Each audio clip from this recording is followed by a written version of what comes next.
Survivors. What does it feel like to take a bullet? I used to live in a really crappy part of Chicago. One night, coming home from work, I got mugged. It wasn't my first time. The guy asked for my wallet and phone. I gave them up without hesitation. Then he pointed his piece at me and pulled the trigger. Shot me in the chest. Blacked out immediately and had some sharp pains when I woke up in the hospital. Caught the guy a few months later when he shot and ended an old man whose house he'd broken into. I got shot in the side by a negligent discharge at the range. It was a complete accident. The guy even came to the hospital and paid all of the fees. Anyways, the bullet entered my left side and exited about 3 inches to the right.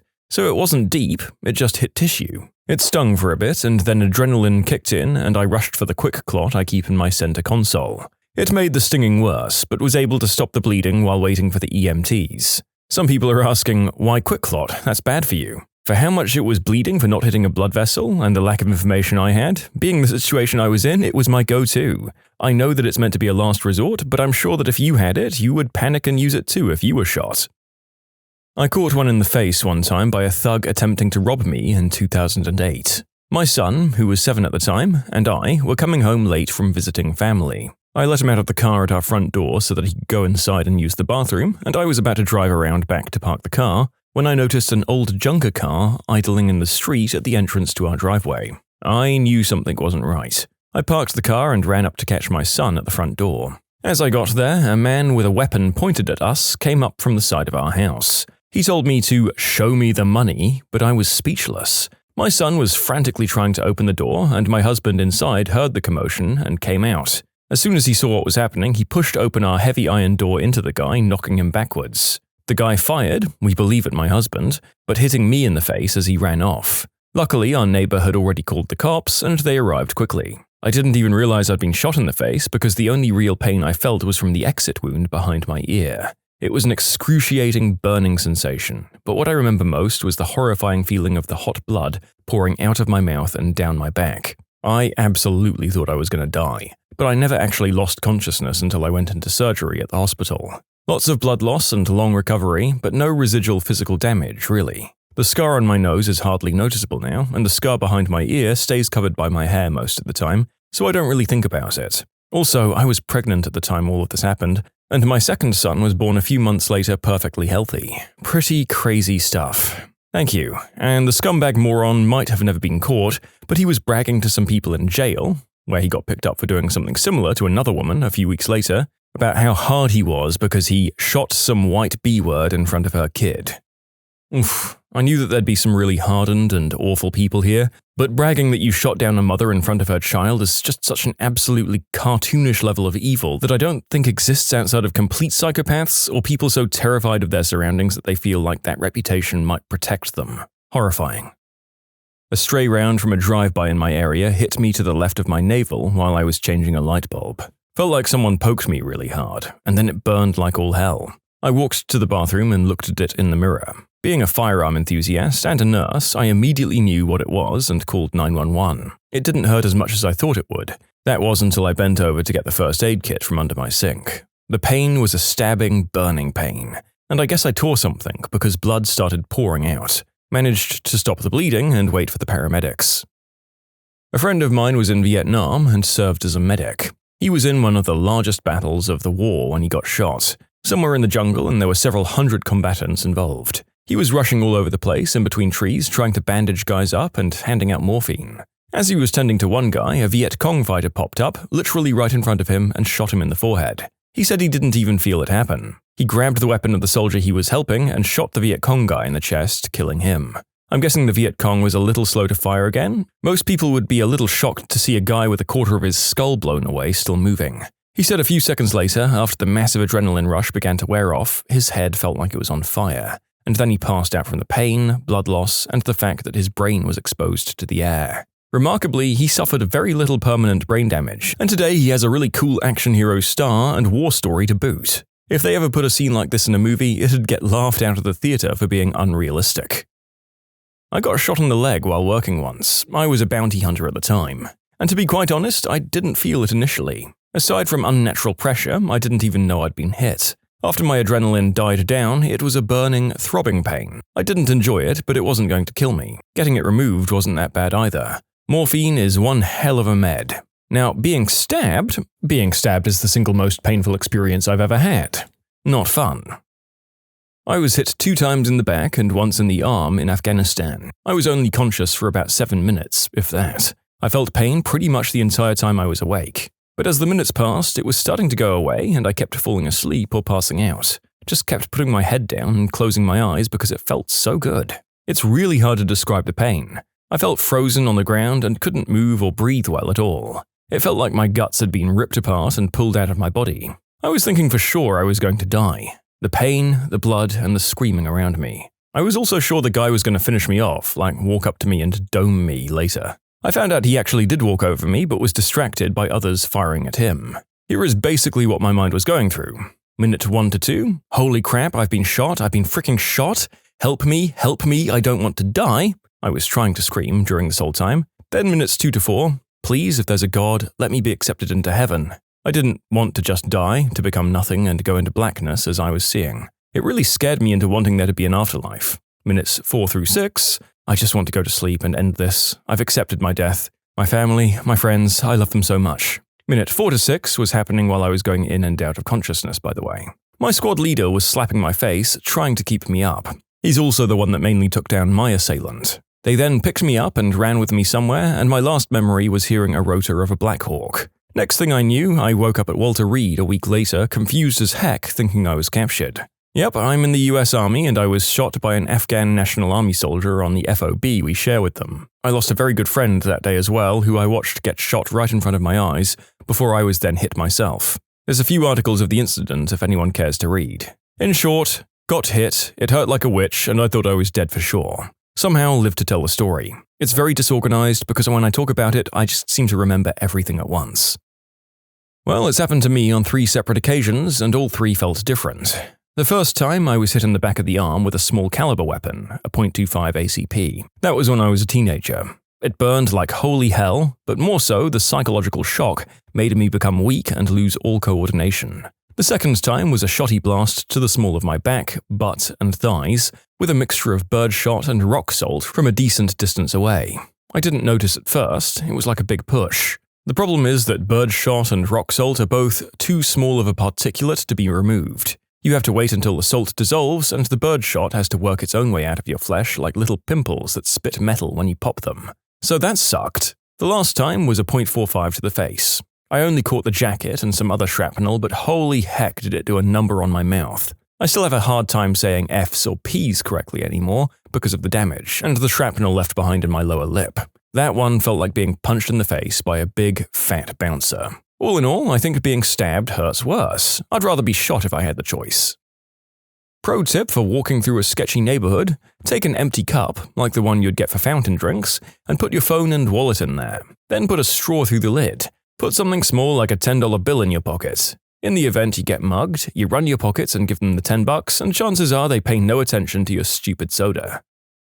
It hurts like a motherfricker, especially when you're running, as said by my dad. He also said that even with a bulletproof vest, it still frickin' hurts. Thank you, Bulletproof Vest, for saving my dad. Yep, all you're really doing there is spreading the force over a wider area, although I guess that's a very silly use of the word only, isn't it?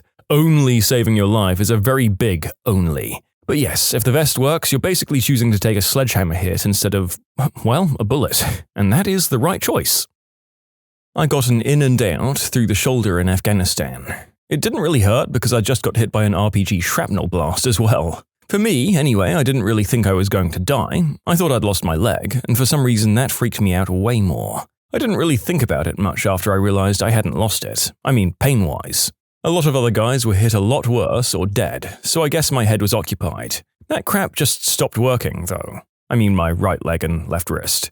I don't really remember pain at the time, but I mean 7 or 8 guys had just lost their lives at the OP, so getting hit again was a very real possibility. Me and another guy managed to crawl out, though, after another group came up to reinforce, and I hopped to a medevac with some help.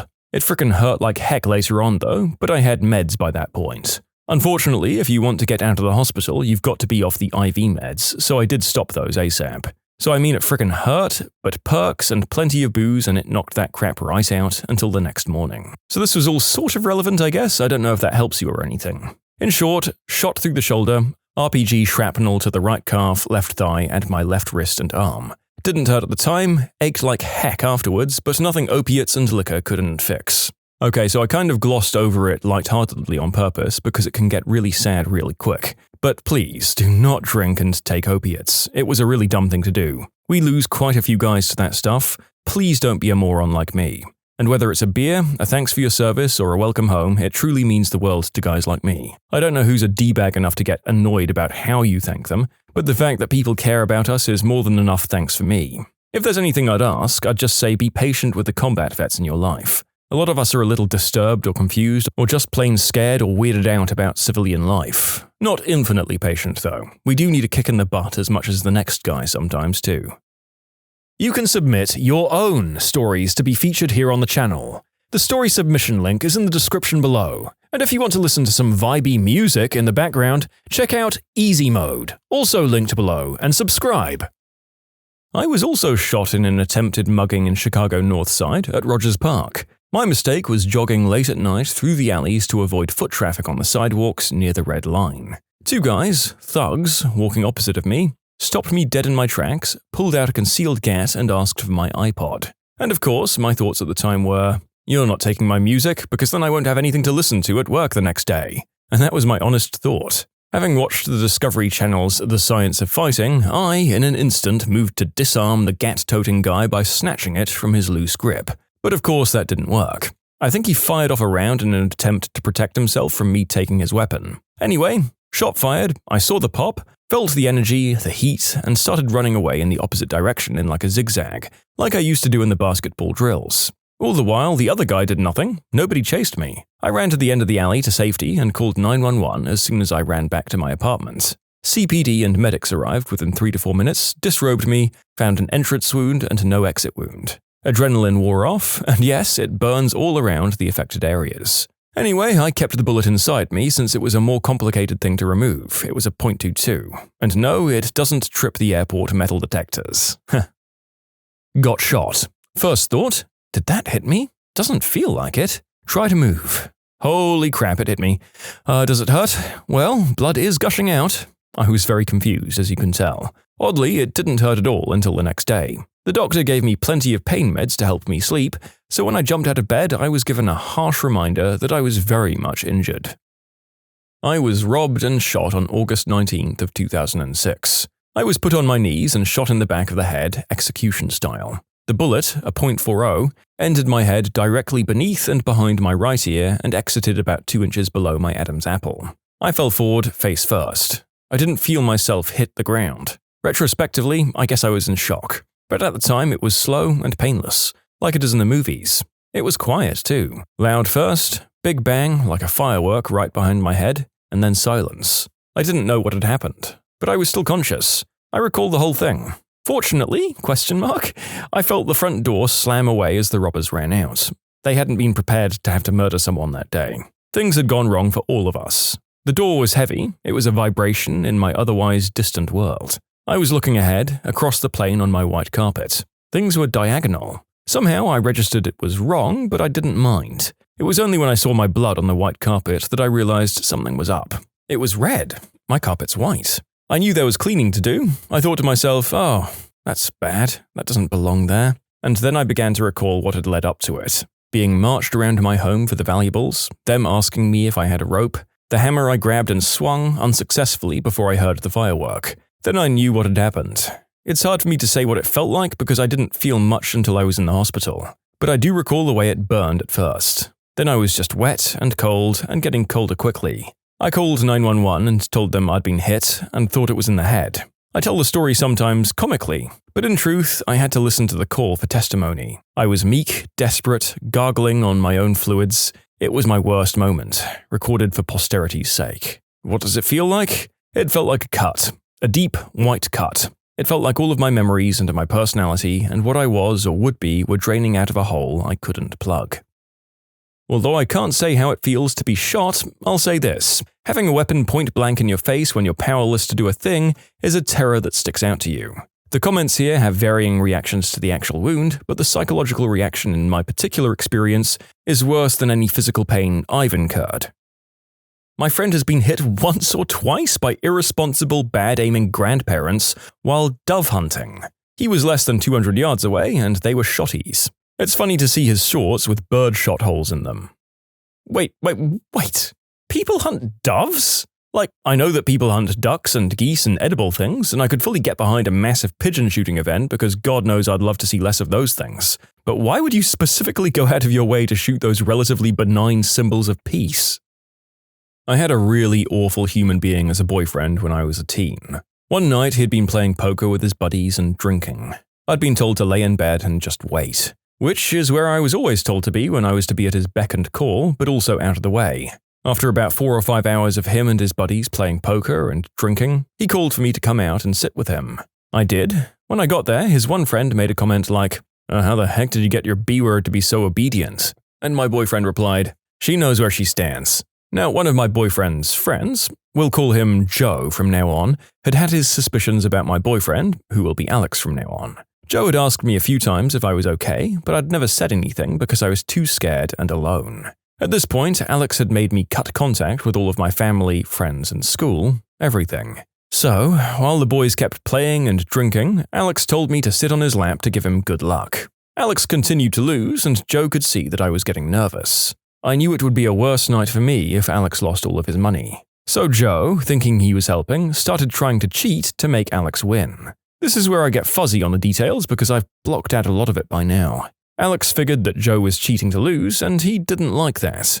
So he was asking Joe why. Joe said he must have had a rough streak or something, and Alex didn't believe him. So he started getting aggressive towards Joe. I, stupidly, made a comment like, leave him alone. Maybe he's just bad at poker. That made Alex feel like maybe there was a reason that I was standing up for Joe, and he started berating me that I was cheating on him with Joe, and if I was so in love with him, why didn't I just go home with him tonight? There was a slap, which was the first time he'd ever hit me in front of people, and Joe grabbed me and said it was time to go.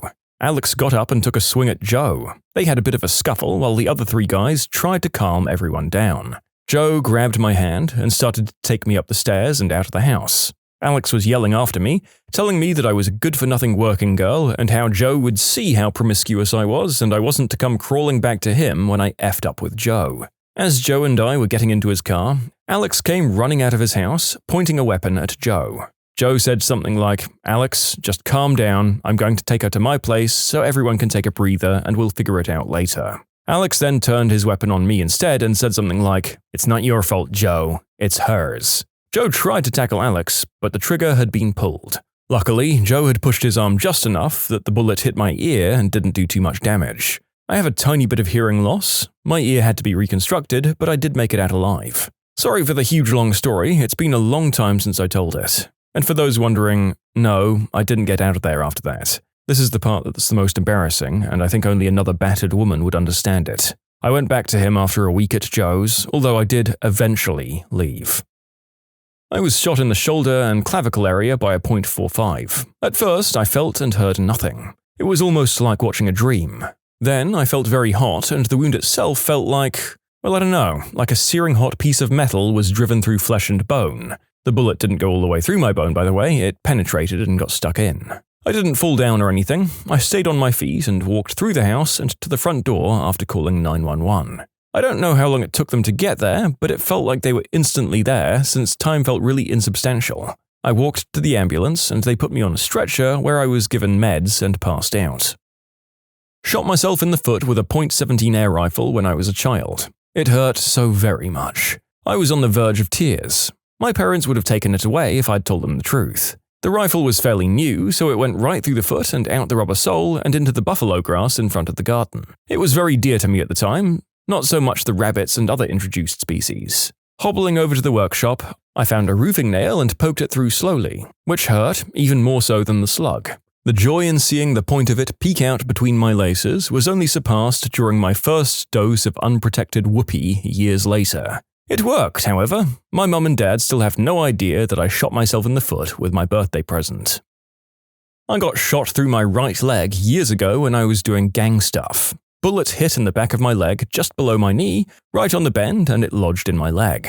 I had a lot of adrenaline going, so I didn't really feel pain. My brain just pushed it to the side. I felt something impact me, and it felt weird, but it didn't really click until the shooting had stopped. Having it removed sucked though, that I definitely felt. What's the most disastrous email fail that occurred in your workplace? Had a management peer send out a long screed about the state of the men's crapper on our floor. Very descriptive. Went out to all the men on the floor and a whole bunch of customers.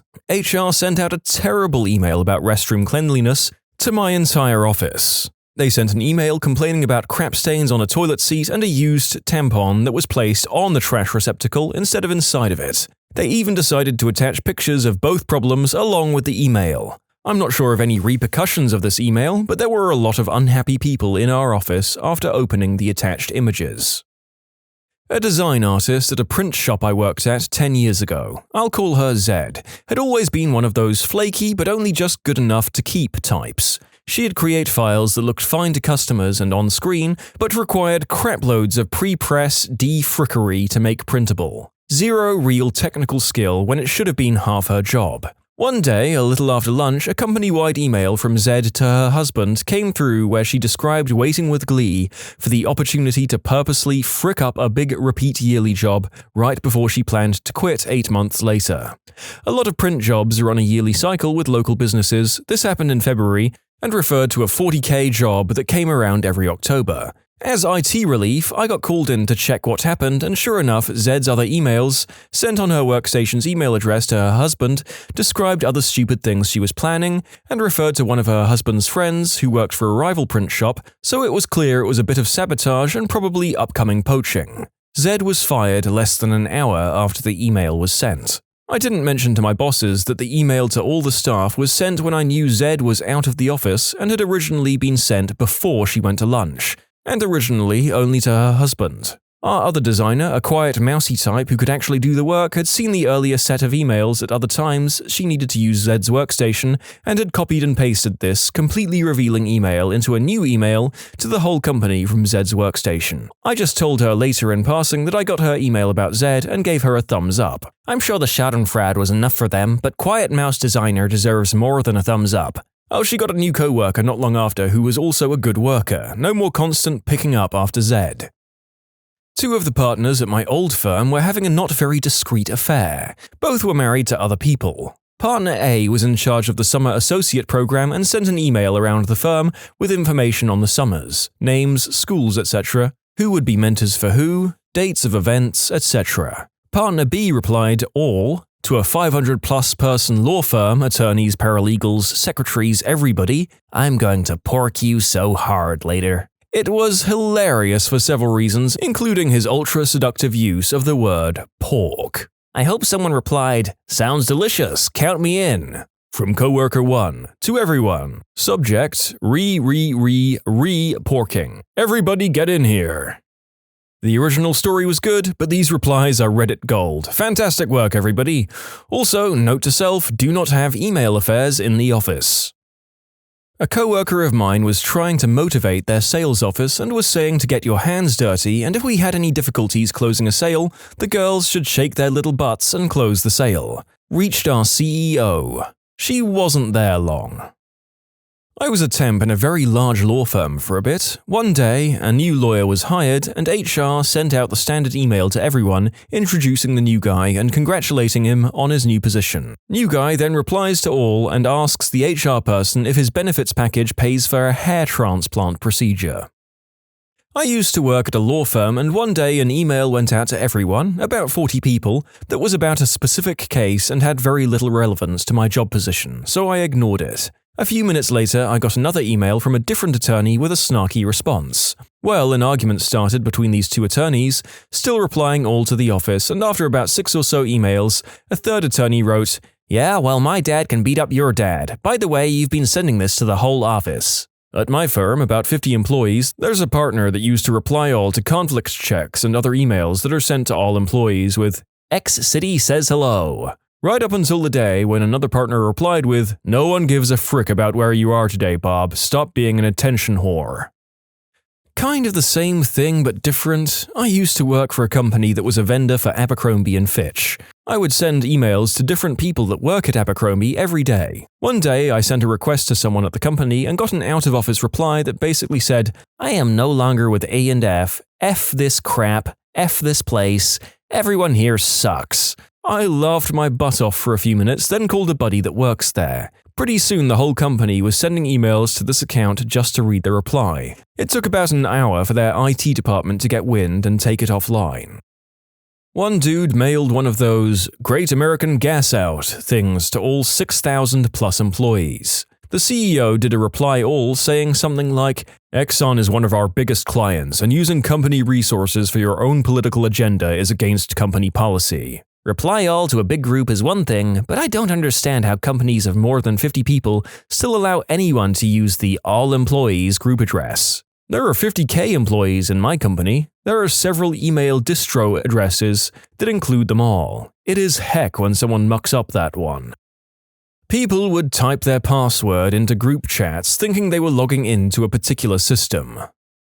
I heard about someone where I worked that meant to send out an email to the whole department, a couple of dozen people, to let them know that for their birthday they brought in donuts for everyone. People do this all the time. This guy, however, selected the email list for the whole company instead of the department. They were getting replies from employees in other countries saying things like, "Well, I don't know you and I can't travel there just for donuts, but happy birthday." About 10 years ago, I worked in a small office and a co-worker was telling a boring story to the whole office. My boss went to email me to complain. I was his sounding board, but accidentally replied all to another company-wide email. His message sent to the entire company: "I wish Dana would have emailed me this story so I could delete it." She saw the email a few minutes later, threw keyboard up in the air, grabbed her purse and ran out of the office. My boss had to profusely apologize the next day. "Out of all the stories I've read so far, this one makes me laugh out loud. I can relate. A senior manager has done this with me when we're on conference calls, but he sends texts." I was chatting with a guy who told me about the time he had to conference call with the US while he was traveling to Singapore, and the call was taking place at about 4 a.m. his time. He got up, joined the call, muted himself, and then went about showering, shaving, etc., getting his crap ready for the day. Then when he came back, he listened for about 30 seconds, then unmuted himself to ask a question, so it seemed like he was engaged. His colleague, who was traveling with him, staying 2 rooms down, texted him to ask, "Are you seriously paying attention to this crap?" We use instant messaging, and there have been a few times where someone messages the entire chat group complaining about someone else's work or just them being generally bad at their job. Usually that's quickly followed by, "Oops," as if that's going to make it better. You have to own that crap. If someone calls you on it, just answer back with, "Yeah, I think Becky in accounting is crappy at her job. So what?" Or message just one person, but that one person happens to be screen sharing with the entire group.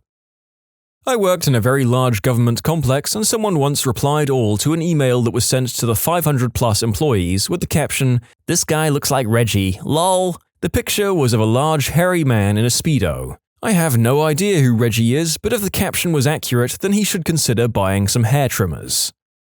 Oh, poor Reggie. That story is very mean if it's about a male coworker, and it's downright awful if it's one of the women with the same name that I know exist, but also kind of an impressive level of cruelty if that is the case.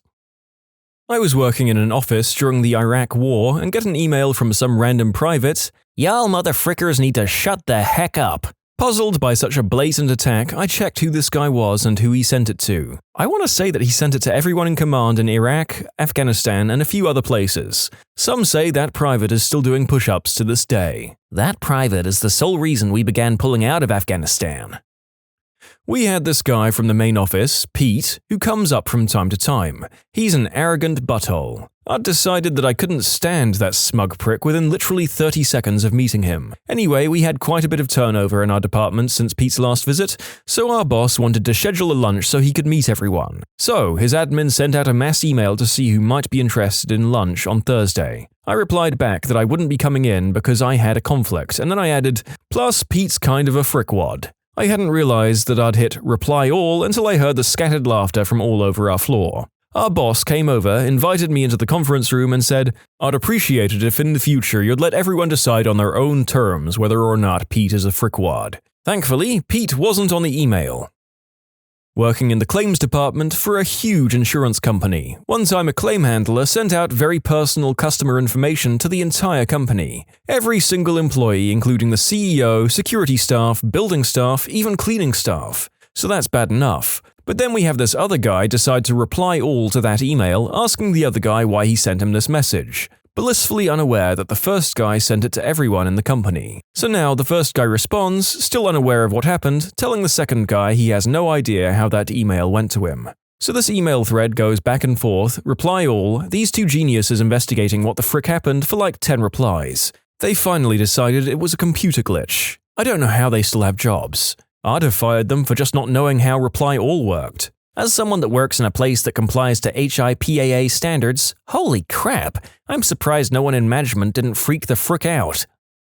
You can submit your own stories to be featured here on the channel. The story submission link is in the description below. And if you want to listen to some vibey music in the background, check out easymode, also linked below, and subscribe.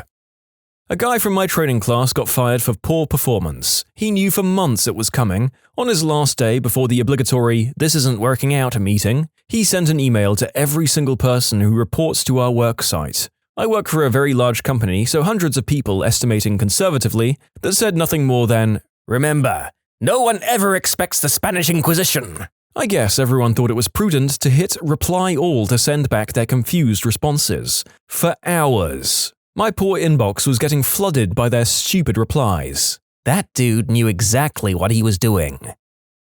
Random user accidentally sends an email to an entire division of a large government agency saying she'll be late. Cue an hour of people reply alling, "remove me from this list," and then another hour of reply alling, "don't reply all." The "don't reply all" loop is hilarious. I've witnessed it several times. I'll never understand the stupidity of several different people saying "stop replying to all" in a reply all email over and over again. Someone got a hold of the addresses that emailed the whole of our university, woke up to 30,000 emails, half of them saying "please remove me from this list" and "guys, they can't remove you, stop replying" and "for frick's sake, you're making it worse." We also got subscribed to a ton of alternative special interest websites, had an Apple account made, which still occasionally makes transactions in Russia. It crashed my phone, the emails were so constant. Okay, this one is technically not reply all, but close enough. The Dutch Railway has a timetable app with push notifications, if your train is delayed or something. One morning last year, basically all people in the Netherlands with this app, that's millions, receive a push message. This is a test message. Dear colleagues, I checked with software and all messages have been sent and received, followed by, just so Hio believes it too. Hio is a man's name. This one dude accidentally sent millions of people a message just to prove his colleague wrong.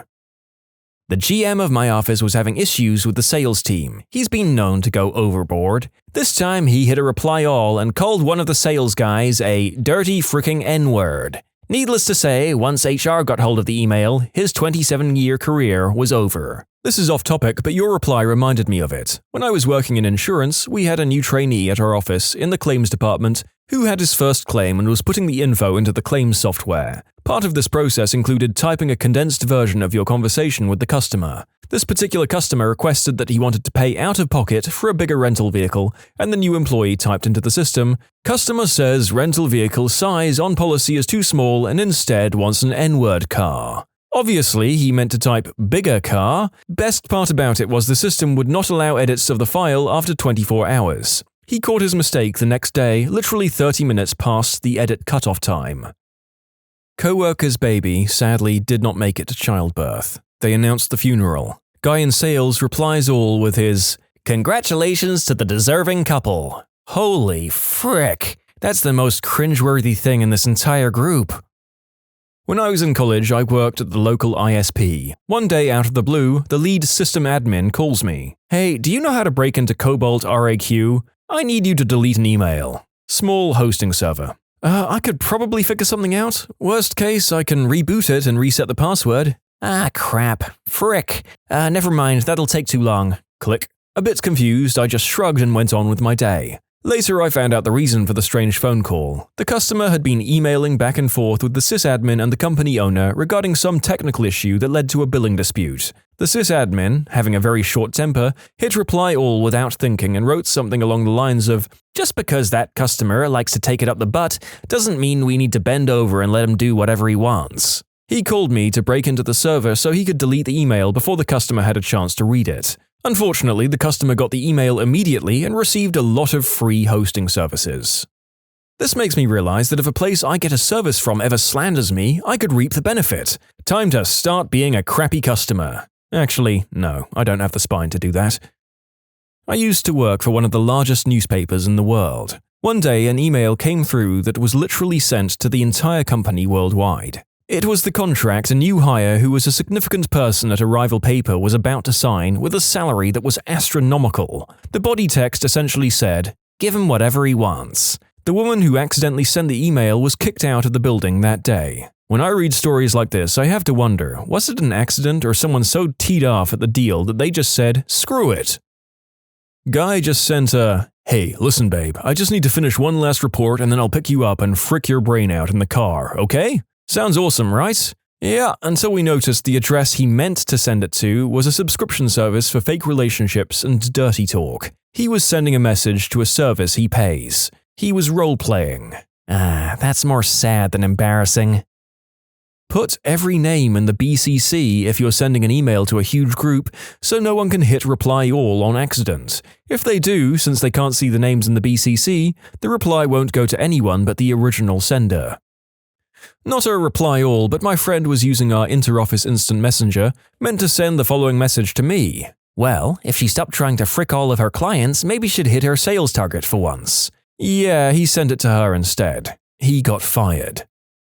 Someone at work sent an email asking for donations to his church. He sent it to over 2,000 employees. Then the chaos started. At first, I could see my inbox rise in numbers 5, 10, 25, etc. Suddenly, hundreds of emails poured in with some messages saying, "I don't want to donate and you should not send this email to everyone." No crap. I couldn't decide who was the biggest idiot. The guy who sent the email or the buttholes who replied all. The best email was from the IT director telling us not to reply all because the server was going to crash. And then it crashed. I heard that the guy got fired for soliciting donations, not emailing everyone, and IT got a slap on the hand for allowing everyone to have the access to the all-employees email group.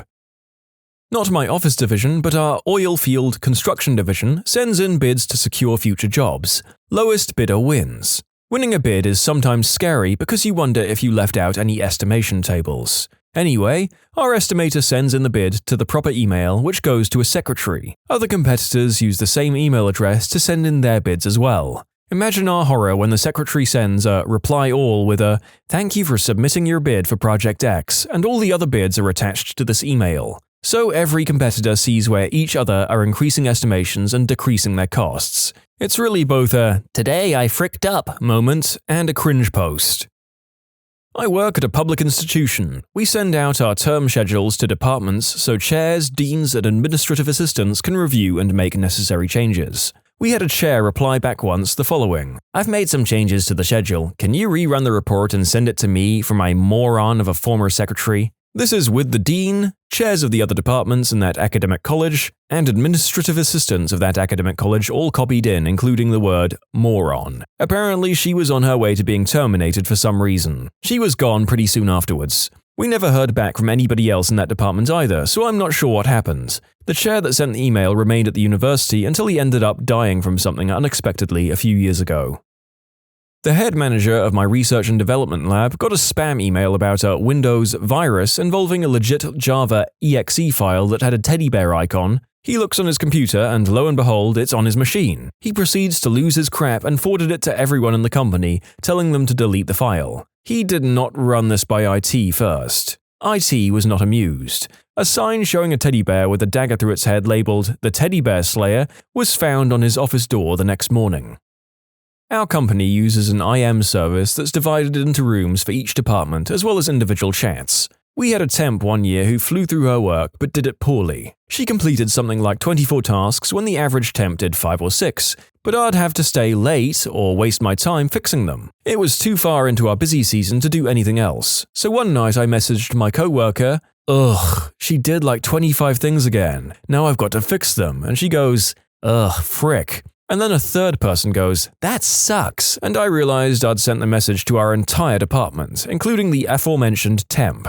First time I ever made a coworker cry. It was so bad. I made up some excuse that we both knew was bullcrap, and I still cringe thinking about it. True story. Worked at Maxis, division of EA, in the late 90s. We had a few temporary employee game testers, including this one girl, around 20 or so. I guess some friend of hers emailed her at work, one of those stupid teenage spams that went something like, "Forward this email to 5 friends and your crush will ask you out. Forward it to 10 friends and your crush will kiss you." So somehow she forwarded it to EA, as in everyone. Every employee at EA, maybe 2,500 people at the time, I suppose. I think our email system allowed a recall function to pull it out of the inboxes of anybody who hadn't read it yet, and I think she tried that, but it was too late. It outraged enough people around the company, including Redwood City HQ, Canada, Florida, and Texas, that I saw her in her boss's office within the hour in tears. We never saw her again. Just last week, an email was mistakenly sent to over 100,000 people in at least a dozen different countries.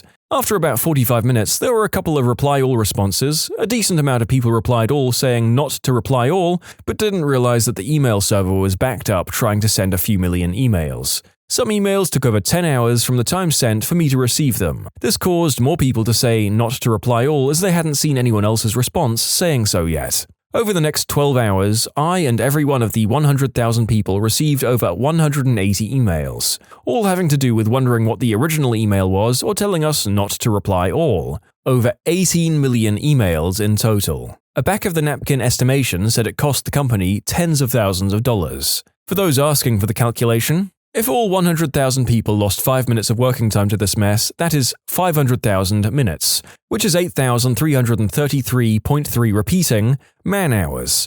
I'll assume an average payment of $20 per hour per employee, which is a very low estimate. That's over $166,000 lost. Keep in mind that while not everyone spent 5 minutes reading through and deleting the emails, there were also people like me who lost upwards of 5 to 6 hours due to waiting on emails to get me started on a new set of work.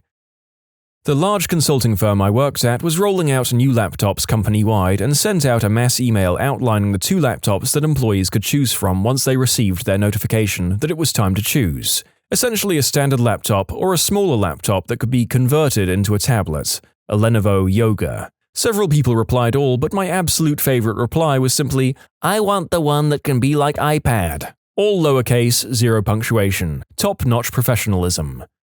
An employee emailed if anyone could take his 2 to 10 shift, but he forgot the F in shift, so someone replies to everyone, including our managers and GM, "Wow, that's a long shit." You get the idea. What has made you bail out of sleeping with someone? Went for a Facebook booty call a while back. Her 7 and 9-year-old daughters kept walking in and she told me to just ignore them. She also insisted on blaring George Strait while we went at it. Between her kids walking in and "all my exes live in Texas" blaring from her speakers, I just couldn't do it. I noped the frick out. Her come-on line was, "I know a guy who'll give us all the crystal we can smoke if we frick right in front of him." In high school, freshman year, I dated this girl for about a month. When we did the deed for the first time, she rips off the rubber, says she wants me to drop my seed inside her because she wants to start a family, pulled my pants up and left immediately. Years later, she has a kid with her new boyfriend. Train successfully dodged. A guy used the line, "I want to fill you with my seed" in a pub once. Did not let go of my friend for hours. Asked her if she was clean and she said, "Yeah, it's a long story, but a lot of stuff happened, and it turns out now I can't get transmissibles." I thought to myself, you know what, I don't want to do the deed that bad, and I left. This reminds me of a prior roommate who said she doesn't use rubbers because she can't get pregnant and doesn't sleep with people who have transmissible diseases down there, but she wasn't getting tested or having people get tested. She never went into any detail on why or how she knew she couldn't get pregnant, just because of some stuff that had happened, hence you reminding me of her. A couple of months after I moved out, I found out she's pregnant. Yeah, so that plan worked out all kinds of well, huh? Glad I got out of there before a kid was around. Dealing with her was a headache enough, not because of her personal crap or not using rubbers, she was just crazy. Guy I worked with walked around telling everyone that he F's his girlfriend without a rubber because guys can't get warts down there. I told him that not only has he basically told everyone that his girlfriend has warts down there, but he probably has them now too because men can indeed get them. It's just not as likely to turn into cancer for them, and now he'll have to use a rubber with everyone for the rest of his life or risk infecting them with something that could give them cancer. Of course, I'm the bad guy for telling him that.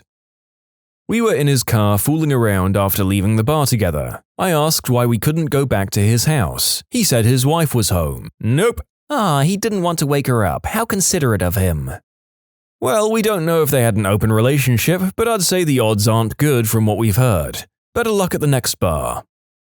This is my favorite story to tell. I'm a type 1 diabetic and my nickname where I'm from is diabetes, so everyone knows I have it even though some people would still be like, "Oh, you're actually a diabetic?" Anyways, I met this girl at a house party one of my friends was throwing. This was back in 2010, 2011. As the night goes on and drinks get consumed, we get all love drunk and go to bang it out.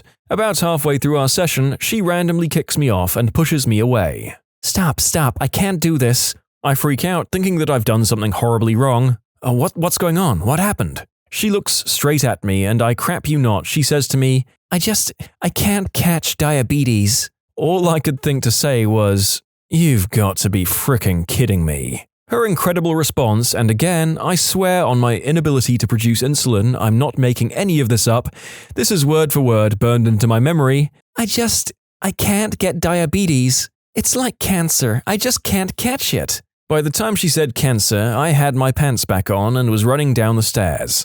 I get back to the party and all of my friends are like, "Whoa, look who it is, how was it?" You will never believe what the frick just happened to me. In conclusion, my type 1 diabetes not only blocked me, but apparently is a transmissible disease similar to cancer? She also wasn't lying when she said it's like cancer. Neither of them are communicable. In fact, maybe those were all separate statements. I can't do this. I can't catch diabetes. It's like cancer. I used to have hepatitis, but I swear I'm clean now. A lot of people have remarked to me that Hep C is treatable now. Let me tell you, when you've both just got back from a raging party in college, everyone's drunk and in the buff, and you're collectively about to get your Discovery Channel on, this is high on the list of things you don't want to hear. Are you sure? I'm positive. I fricking knew it. First time at this girl's apartment, we were hanging out for a while and she tells me she's always had this fantasy about being with a black guy. I figure that being one was to my advantage this situation, so cool, definitely going to get some kind of action. We're making out for like 20 minutes and she gets undressed and I get undressed and we start getting really close to each other and she goes, "Wait, stop." So I back off and she goes, No, keep going." So I position myself back over her and she goes, "Please don't." So I get up, done with it at this point, and she gets mad. "You're ruining it. You're supposed to force me to." It's been like 8 years and still nothing as crazy as being an unwitting participant in someone else's, forced fantasy. She clearly had a very specific fantasy in mind, but she's at fault for not bringing it up beforehand. Finding out she's pregnant and still with the guy. Well, at least you knew you weren't going to get her pregnant. At the bar one night and it was pretty packed. I finally made it to the bar and this definite cougar comes over and starts hitting on me hard. I talk her up a bit but play it cool. She's not bad looking, but I'm not sure if I'm down just yet. I finally ask her what she'll have to drink. I wanted to just go ahead and buy her the drink, so maybe she'd back off a bit since I knew that's what she wanted. Got her some sugary mixed shot and she threw it back, leaned in lightning fast and laid her lips on me. I pulled back after a second as this hot younger chick ran up and screamed, "Mom, get out of here! You're ruining my night!" Instantly turned around and got away from that fricked up family reunion. We had a party at my house with roommates. I passed out sitting on the couch. I woke up with a raging hard-on and my roommate's wife, in only her pink bathrobe, was rubbing my wang through my pants while her husband was lustfully watching. I jumped up, spilled my beer all over myself and went to bed. "Did you move out? 'Cause I'd imagine it would be pretty frickin' awkward around there after that." I moved out a few months later. We never spoke of it. I found they replaced me with a cam girl they met online, which means my old room must be her new studio. Prior to divorce, wife wanted to have unprotected fun out of nowhere, after literally 6 months of refusing to put out. And I suspected she was trying to get pregnant to prevent the impending separation. Nope. Or she'd barebacked someone else and wanted you to foot the bill. I felt something rubbing against me while I was inside, and after feeling around in there, I removed a very grey, very soggy, old tampon. That was the end of the night for me. I mean, you probably saved her a trip to the ER. I was the noped-on person, and I don't blame the dude. Short version, I started crying about my ex and threw up. I literally never throw up from drinking, so that was a weird one for me. At least we were in my place and I made it to the bathroom. Yeah, he noped and I cried and begged him not to leave. After that, I decided drinking with a broken heart is a bad idea. Well, at least you have the hindsight to learn from the experience. Hope things are going better for you now. A girl I used to date and I were doing the deed in the dark. Unbeknownst to me, my nose started bleeding. I went to grab her chest, and they were wet as frick. It took me a while to realize what was going on, but once I did, I immediately stopped. It was pretty embarrassing as she was covered in blood. It was a really hot summer with no AC, so apparently she just thought I was sweating intensely, asking me to just take her when she wasn't expecting it. To be clear, she had a fantasy of being taken against her will, whereas it was my very first time to be getting it in, so to speak. I was not okay with it. Finding out the guy, who at the moment had me in a very uncompromising position, got off on the idea of forcefully infecting others with a transmissible disease. I didn't stick around long enough to see if he was actually serious. I stopped hooking up for a good long while after that one. Got to his place, walked into a room and saw that it was completely bare except for a couple of lights and a tarp spread across the floor. Immediately turned around and walked out the door, got in my car and left. Don't know what the tarp was for. He was either going to murder me or wanted me to pee on him. Either way, nope. Nope. Do you like Huey Lewis in the news? Is that a raincoat? The dog jumped on the bed and started to lick the girl down there, and she didn't push the dog away. She took off her shoes and the smell could have killed a horse. It nearly killed me. Smelled like a hobo in a recycling room. The mood was killed, I was nearly killed. I left both disgusted and concerned. Pretty girl though. Almost lost my virginity, but I didn't because of Pokemon. I was a teenage virgin in a long-distance relationship. Boyfriend calls, says his parents will be out of town and I should come over. I scramble, trying to figure out what people wear to do this, and we didn't even have Walmart in my town to buy lingerie, let alone somewhere classy. I make the 2-hour drive, we started making out in his bed, get a little hot and heavy, and I undress down to my hottest undies. He gets up and goes to his desk, and I assume he's getting a rubber, which got him a huge bonus point from me because it was my first time and I didn't really know how to ask about stuff like that. Instead, he pulls out a sketchbook, beams at me, opens to a page and goes, "See this drawing of Charmander I made?" I say, "Yes," and then he comes back to bed and starts flipping through his sketchbook, showing me his Pokemon drawings while I sit there in my undies, stunned by the turn of events. We do this for a good 15 minutes, then later he tries to get us started again, but I was just not having it. We fall asleep, still virgins, and woke up to watch Power Rangers because why the frick not at that point, right? When this girl I was hooking up with kept talking about how babies brighten her day, then she insisted we didn't use protection. Wise move, my friend. You can submit your own stories to be featured here on the channel. The story submission link is in the description below. And if you want to listen to some vibey music in the background, check out easymode, also linked below, and subscribe. Had a great first date with this one, a blast. Went back to her place, started to hit it doggy. She reaches over to her nightstand and pulls out a rolled-up pouch, unrolls it and pulls out a syringe. Asks me if I've ever tried smack. Instant limp eggplant. I broke the frick out so quick I don't even remember getting dressed. This thread is pretty much a PSA to keep your private parts clean. So many filthy eggplants and manky tacos. Do people not wash? I have a few instances I can think of. Number 1, while in the middle of losing my virginity after sneaking a boy into my room, in the wee hours of the morning he suddenly jumped up and started pacing the floor. He really needed to crap, so I said the bathroom was immediately outside my door to the right. He opens the door and then slams it shut. My dad was in the kitchen, which was in clear view of my bedroom door. He ended up just standing there and crapping himself. I'll never forget that smell. And I didn't have air freshener, so I sprayed some flying insect spray that had a sweet smell to it. Anyway, when the coast was clear, I escorted him to the bathroom where he gets in the shower. I had to make it look like it was me showering, therefore, I had to sit in the bathroom while his crappy boxers stunk up the place. He gets out, puts his boxers in a few plastic bags, and changes into fresh clothes. Then he tries to continue doing the deed. I was like, You can go out the window? We still keep in touch on Facebook and he uses that as a funny story to tell our mutual friends. Number 2, I picked up a dude at a bar who was hands down the funniest person I'd ever met, and that was severely attractive to me. It also helped that he was just generally attractive. While going down, he asked me if I could take some pictures of him with his phone. I grab it, and as I'm taking the picture, his girlfriend sends him a goodnight text. I just hand him the phone, and he lets out an exhausted sigh. She won't stop telling me she loves me, and I don't want to lead her on. Okay, kind of uncomfortable, but we keep doing the deed. He starts to get very rough with me, biting everywhere, making my lips bleed, calling me a whore, basically using me as a doll. Which would have been fine if discussed beforehand. I don't like to be ambushed.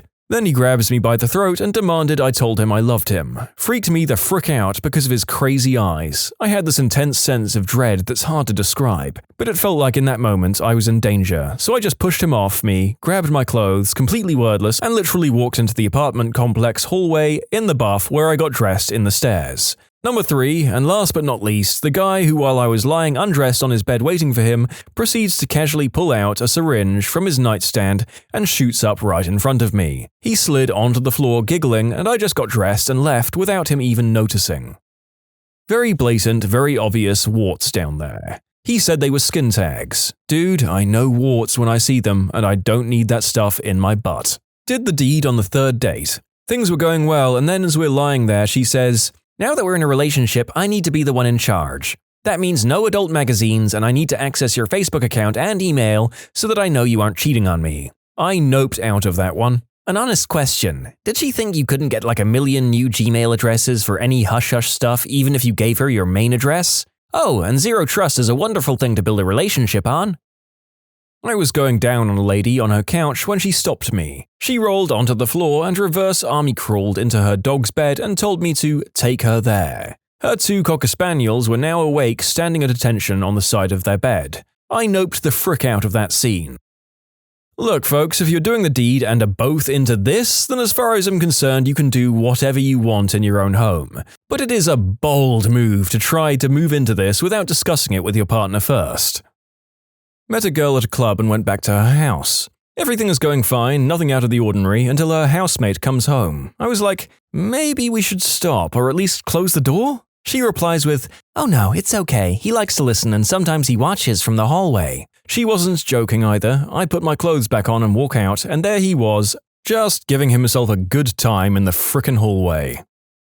I was on vacation in the Dominican shortly after graduating high school with 5 of my friends. Met this cute Bolivian girl in our resort, and we hit it off. A few hours later, I'm in her room. We're going at it. She repositions onto her hands and knees and tells me to put it in her butt. I ask for lube and she hands me a bottle. I was giddy with excitement because I'd always wanted to do this. I lather up both of us and slowly slide it in, but she had clearly done this a few times before now. Now I'm pumping her hard and have thrown caution to the wind. We hear a keycard go into her door and the handle turn. She frantically whispers, "Novio," boyfriend, and I realize that I have 3 seconds before I get my butt beat. I pull out at lightning speed and she yelps, liquid crap sprays all over my stomach and wang, and I grab my shorts off the floor and run out of the balcony and hop the ledge. Thank God that room was on the 1st floor. I don't think the guy chased me, but I sprinted away. Still very much in the buff and definitely covered in crap. I cleaned myself in the ocean and hit the bar. I just love the image of her boyfriend coming in and seeing her undressed on the bed with a stream of crap all over the mattress.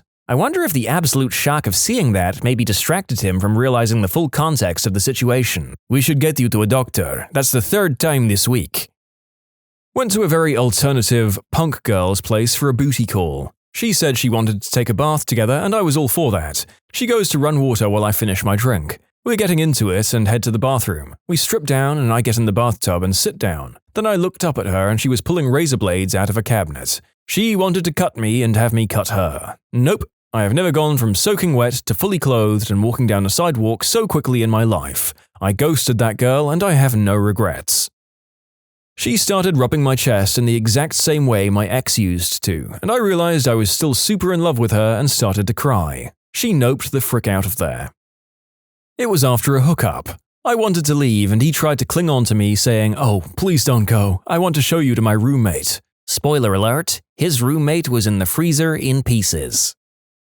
Her son coming into the room and sitting down to play Xbox and her telling me it was okay to keep going. Playing Xbox, he's probably used to people fricking his mum by that point.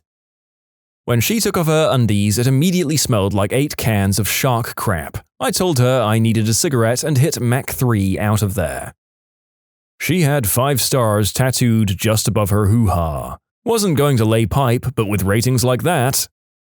I let a woman take me home from a pub here in Edinburgh. She seemed a little bit sleazy, but she had a J-cup, honestly, that had sort of got stuck in my eye and my imagination. When we got to our place, it was about 2 a.m. There were like 7 kids running around the flat, eating cake and candy and drinking iron brew straight from 2-litre bottles. They were, most of them, about 12 years or less of age, except one sullen 16 to 17-year-old boy who sprawled in the chair staring at me, and the dog running around. I went to the toilet and there was dog crap in the bathtub. The wheels for my mega bosom fantasy night had just fallen off the wagon. I sort of didn't know what to do at first. I didn't want to stay, but I didn't want to tell her in front of our little tribe that I wanted to bail, and then have to sit there and wait for the taxi to turn up on the outskirts of the city, in a housing estate, and risk some sort of confrontation that could turn into a horror show. So I went to bed and fooled around a little bit and then claimed to be too drunk. She drove me home in the morning. No way I was getting involved in that scene.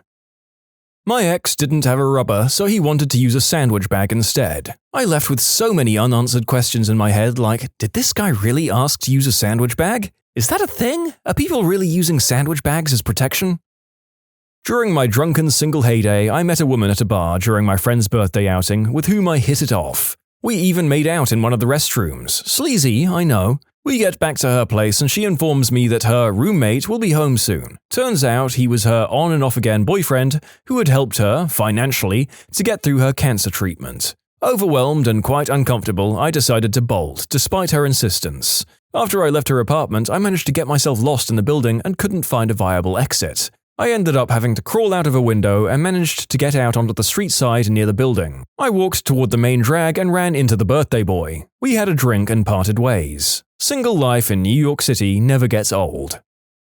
Spooning after first date wild fun times, he hugs me like a vice and says he's going to take me to Vegas tomorrow and we'll get married. He was dead serious. I was a puff of smoke. For the train of people saying, "You got Mosby'd," and living in the slim hope that I can resurrect my inbox, here's the tail end of this little snapshot into my fun time nopes. I wasn't Mosby'd that time anyway. Whatever the female corollary to "don't put your wang in crazy" is, it applied to this sitch instead. He harassed me for weeks, but silver lining also revealed himself as one of the greatest insult artists on the planet. I wasn't even fully terrified half the time because his diatribes were genius. A few months later, he had found a new target and married her. They're raising his young daughter together and he continues his job as a paramedic, who might just roll up to your car wreck if you live in Atlanta. Every time I see an ambulance from that particular service, I still hold my breath. Managers, what is a Karen experience like, and what was your worst experience? Oh, I loved Karens when I was managing. Being able to say, "Actually, I am the manager," followed by, "Sorry, that's company policy," always results in a flustered Karen leaving in a huff and a much relieved crew. Yep, then I would get, "Well, give me your boss's cell number." "Absolutely not. There's no way in hell I'm giving out his number. You can come in tomorrow when he's here or call us." "I'll give him the corporate number." Corporate doesn't give a crap about Karen complaints, and if they do follow up, I explain the situation. Give them the corporate number of your competitor. How delightfully evil. Delightfully devilish, Seymour. Corporate doesn't care, true, but they will solve the problem by giving Karen free stuff. "Sorry you had a problem, Mum. Here's a card for 3 free pizzas." My worst Karen was a beauty pageant mum, wanted me to pay for an ad in the back of the patent flyer for $200, claimed she ordered all the time. That's about 20 orders a year, Karen, before I even count expenses. The pageant isn't even being held in my area. Sorry, Karen. When I was working at a bookstore, my mum once called our corporate number because my coworker wouldn't release my work schedule. She was crazy. I bought that coworker a coffee. Oh, the best is when they ask for the manager, but you are the manager. It's not as awesome as it sounds. After that, you have to sit there and listen to them whine, knowing full well that if you work for a chain, they'll just file a complaint with corporate, get free products, and you'll have to see them again and possibly get written up. Happened before I became manager, but once while I was serving at Steak and Shake, customer had a coupon for burger, fries, and a shake for X amount of money, can't remember the price anymore. Anyway, on the coupon it specifically stated that cheese on the burger was 39 cents upcharge, although it did have a picture of the burger with cheese on it. Lady threw a fit in the dining room that I was treating her unfairly. It was false advertising, etc., etc. I told her I agree it's false advertising with the picture, but the text specifically states the upcharge and unfortunately I can't do anything about it. The lady at the next table over heard everything and literally got up and put 50 cents on the table to cover it and said something to the effect of, "I'll pay for your damn cheese if you just shut up." This teed the lady off even more. My manager obviously sensed the issue and came out, took the cheese upcharge of the bill. Like, what the frick, Karen? Love how the other lady, I think I'll call her Laren, is like the anti-Karen. She probably has daughters. Oh, to be so bold as to call Karens and Kens out when you see them acting out in public. One day, YouTube narrator, one day you'll realize your full heroic potential. I once had a customer tell me, "Frick you," after arguing with me over 5 cents. He apparently rounded the 3 down, which made me owe him 5 cents. After about 2 minutes of arguing, he stormed off. For the record, the cash register told me exactly how much change to give. Work at a vacuum repair shop. People don't pay attention to their vacuum cleaners as much as you'd think. I can't tell you how many times someone's come in to pick up their vacuum and says, "Oh, this isn't mine," or "Mine didn't have scratches down the side." I can tell you it is, and it came in with all those scratches on the side. After the first 2 times it happened to me, we started taking pictures of the unit with serial numbers and customer info, send them home with the serial number, and require them to bring it back for pickup. Despite the evidence, we've had a lady close to tears because we didn't have her vacuum. Even with the pictures we had of it at drop-off, her information, and the matching serial numbers. Sure, it's a big conspiracy. We just love taking in vacuums and switching all the information around because it's fun. People need to pay more attention. I used to work at Geek Squad and once had this happen when a lady came in to pick up her laptop. She explained that it was all of her information, but the laptop itself wasn't hers. "It's like they took all my stuff and put it into a different laptop." Spoke with her daughter. Turns out she was in the early stages of Alzheimer's. That was my first experience with the disease, and man did it hit hard. And she wasn't even a relative. I had a male version of a Karen, a Ken. Fairly wealthy, very entitled, and just a butt to work with. We were the contractors doing an extensive remodel of his home, and one of the light fixtures his designers chose was this expensive, custom-order chandelier with a no-return policy. We made sure he signed off on the spec sheet with a picture of the fixture and the no-return policy highlighted. When the chandelier was delivered, he insisted he'd never seen it before and definitely hadn't approved it. He kept insisting on this even after we showed him his signature on the order, even suggesting we'd forged it to cover our mistake on our part. Yeah, because I'm going to go way out of my way to make my life more difficult like that. I used to work part-time at a bakery inside a grocery store. I dealt with my fair share of Karens during this time. Just to paint this picture of how it would work, we had a binder with laminated copies of 100 different designs the decorators did regularly. A customer would look through the book, pick a design they wanted, and fill me in on the details of when they wanted it by, what size, what flavor, if any color changes were necessary, etc. Our decorators would come in at 7 a.m. and stay for however long it took to complete their orders, so usually they were gone by early to mid-afternoon. The bakery closed along with the store at 9 p.m. One day, around 8:15 or 8:20, a woman comes in and says she needs a cake. I figure she's referring to the cakes sitting in our cooler, which we keep at the ready in case anybody just wants something quick and simple. So I motion to the cooler and ask if she sees anything she likes. Apparently, I'm a gosh darn brilliant comedian because she starts laughing and goes, "No, sweetie, I need a wedding cake." Alright, no big deal. I grab an order form and take down her information, then ask what day she needs it for. "Tonight." Mind you, the store is closing in 40 minutes, so even if I could decorate a cake, I wouldn't be able to help her. I tell her that there's no decorators present at the moment, but I could make sure it was ready for her first thing in the morning. She's clearly upset by this, but says that'd be fine. I continue taking her order and ask her what size she'd like. Our bakery was not an upscale joint and our prices reflect that. Just about everything comes in frozen. So for our cakes, they come in a variety of predetermined sizes.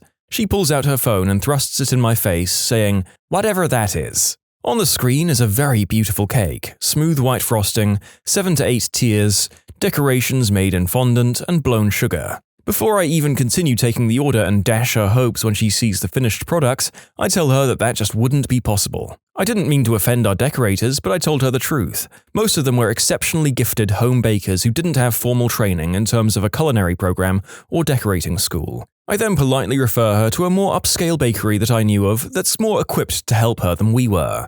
Then the dreaded 6 words came. Can I speak to your manager? At this point in time, I'd been working at that bakery for a little over a year, so I was capable enough to close the department on my own. As such, I was the only one there. I told her this, but offered to leave a note with the customer's name and number so my manager could call her back. Fine then, let me talk to the store manager. There were anywhere between 1 to 3 store managers who oversaw the entire grocery store and all its departments on staff and night. So I go to our phone and page a store manager over to the bakery department. The whole time we're waiting, she's staring daggers into me. A manager I was fairly friendly with came to the counter in a few minutes and asked what the problem was. I briefed her before she went to talk to the customer. The second we get over there, the customer starts spewing lies about me, how I was rude and refusing to help her. I tried to defend myself, but the manager just told me to keep doing my closing work out back. 10 minutes later, she comes back, shaking her head and rubbing her temples. That witch was crazy. Customer service industry is just a blast, guys. Wedding planning really brings out the worst in some people. If you need the cake right now, I guess very little planning was involved. Wait, she wanted a multi-tiered cake done that night? From a supermarket? Wow! I was the only person on shift, which made me the de facto manager. 5 minutes before closing, a woman comes in and is so angry that we don't have any decaf. She demands to speak to the manager, and I tell her that's me because I'm the only one here, and the coffee pots are cleaned for the night because it's 5 minutes to close. No, I'm sorry, I can't make another pot just for her. There's another place around the corner. She screams at me, telling me she's going to find a real manager and get my hoary butt fired. Throws half a cup of cappuccino machine sludge at me and starts to look like she's going to jump the counter. I'm holding a hammer under the counter, thinking, don't do it, don't do it. I pick up the phone like I'm going to call the cops. She leaves. I lock the door. She comes back and runs face first into the glass door like a bird. Oh, sweet, sweet karma. I hope that for comedic effect she also left a full face print of makeup on the window, and to warn off other foul predators. Did she give herself brain damage? Fall down? Make eye contact? That's alpha as frick. We need the thrilling conclusion to this saga. Oh, she fell. At that point, I thought, okay, I may be looking at a middle-class white lady's first time trying serious substances. And I did regretfully have to call the cops to get her so that I could go home without her trying to eat my face or something. She screamed the B word, the C word, implied that I did the deed with men for money, the whole time while I waited for them. When they came and started talking to her, she yelled at them and then calmed the frick down once she realized what was happening. They walked her away from the store. After that, I have no idea because I jogged home pretty quick. You can submit your own stories to be featured here on the channel. The story submission link is in the description below. And if you want to listen to some vibey music in the background, check out easymode, also linked below, and subscribe. The staff didn't know it at the time, but our ketchup dispenser was empty. A boy, aged 10-ish, was just smashing down on the handle trying to get ketchup, but none was being dispensed. A staff member noticed the kid smashing finally, so I went out to see what was going on. Oh, the ketchup is empty. I'll get a new bag from the kitchen. Give me 2 minutes and I'll be right back with some new ketchup. I remove the empty container, take it back to the kitchen, clean the dispenser, and place in a new bag. Take it out to the condiment stand and get met by a Karen. Why did you take the ketchup away from my son? The ketchup was empty, ma'am, so I replaced the bag. Why did you take the ketchup away? Go get your manager. Okay, 1 minute. I walk about 2 meters, turn around, and introduce myself as the manager. Why did you take the ketchup away from my son? Mom, please lower your voice. The ketchup was empty. I explained to your son that I needed to take it back to the kitchen and refill it. No, you didn't. I was standing here the whole time. You took the ketchup away from my son. Ma'am, please lower your voice. You were not with your son. He was here alone, trying to get ketchup, which was empty. Don't you tell me what to do. Do you know who you're dealing with? Nope. Mom, please get your belongings and leave this establishment. Cue the screaming and yelling part of the encounter. I will not leave this establishment. I'm going to burn this place down. Other patrons are visibly upset with what they're witnessing. Police are called. Karen gives a statement. Police question me. I give a statement. Karen told the police that I struck her son, pushed him out of the way, and moved the ketchup to an area in which her son couldn't get access to the ketchup. I disputed the claim and offered to provide video evidence with sound of what actually happened. Police watch the video once, thank me, and walk out to the eating area. Ma'am, does your son have someone who can look after him? His father is at work right now. Okay, you're being placed under arrest for making threats and a false police report. More yelling, threats, and now tears. In the end, she was charged with making the false police report, but not the threats, and received a lifetime ban from not just our restaurant, but the entire mall our restaurant was located in. I felt kind of bad, not for the Karen, but for her son. He has to live with that. Eating at a cheap, greasy spoon kind of diner that had been around since the 50s. All the meat is frozen, pretty much nothing but the coffee or eggs are made fresh. You know what you're getting when you come to this place. A couple comes in with their 2 young boys, I'd estimate 6 to 7 for either. Mum makes a minor scene about not wanting a booth, wanting a table. There's an entire wall of booths and multiple tables, but she specifically wants the one in the middle of the room that needs to be bussed since the people that were using it just left. She makes a minor scene about having to wait for the one busboy who was handling the entire front of house to come take care of it, when the manager went and got him to take care of it immediately. At this point, I'm not paying too much attention, but they're literally sitting right next to us. They order appetizers, steak, shakes for the kids, etc. Their waitress is handling several other tables at the same time, like a third of the floor, and serves some coffee and sliced pie to an elderly couple that came in after the family. The Karen throws an absolute hissing crap fit because, "We were here first, how come they're getting their orders first?" Manager comes back out and explains in the most placid tones possible that multiple fried goods and steak take time to cook, but hot coffee is available all day and sliced pie is in a display up front, so there's no prep time. Karen calms down, but fumes. Doesn't allow the boys to get their food, buffet option, until her and Dad's food comes to the table. Once the adult food arrives, Karen just starts tucking in. Both boys are just tall enough to see over the edge of the buffet, but not nearly enough to reach tongs or reasonably serve themselves. A waitress from another section sees them struggling and comes over to help, asking what they want on their plates. Karen flies to her feet and makes a big scene this time about, "How dare you tell my kids what they can and cannot eat? Who do you think you are, handling their food?" Cue manager coming out again, following demands to complain directly. Waitress is an older woman, we're talking white hair, and is nearly in tears thinking that she's done something terrible. Manager asks her to go chill in the back for a bit while she smooths things over with Karen. Karen demands balloons, they had them as a special birthday thing, for her kids. They get balloons, Karen calms down, husband and kids are pretty quiet. Kids seem visibly embarrassed, husband is acting like this is pretty normal. Husband's steak comes out last. He's unenthusiastic about it, and Karen calls for the manager a 4th time to chew her out over the steak being overdone, dry, etc. They send it back and demand another, then a 3rd. Let me reiterate, this is a place you go for like greasy burgers and fries, fish and chips, etc. Steak is on the menu, but realistic expectations and reason means you're not expecting high quality. You're getting what you pay for. Manager just kept calm and kept apologizing for their suboptimal experience, but beyond filling minor low-cost demands, the balloons for example, they didn't offer up much. When Karen basically screamed that they would never be coming back, the manager was just like, "Sorry to hear that, have a nice night." Absolute pro at grey rocking. Bestest of the best interactions I ever had, Karen griped about not wanting to pay the price for the services performed on her computer, which was exactly the price quoted when she dropped it off and which she had signed for. She demanded to speak to the service manager. I called him from the back. Service manager listened to her spiel as to how she should get a lower price because, irrelevant pea-brained reason. Service manager made eye contact with me over her shoulder. I didn't react. He said no. Price quoted was the price that should be charged. She said that was unacceptable and she would be complaining to the owner, who was a good friend of hers. Service manager observed that she was evidently not a good friend since that he, or me, was the person she was originally speaking with when she asked for the service manager. Her face was glorious and made the whole thing worthwhile. This kind of interaction seems to be a sort of dream for a lot of people. Perhaps it will motivate all of you to perform to your utmost at your job so that you too can own the store that a Karen lies about her connections to.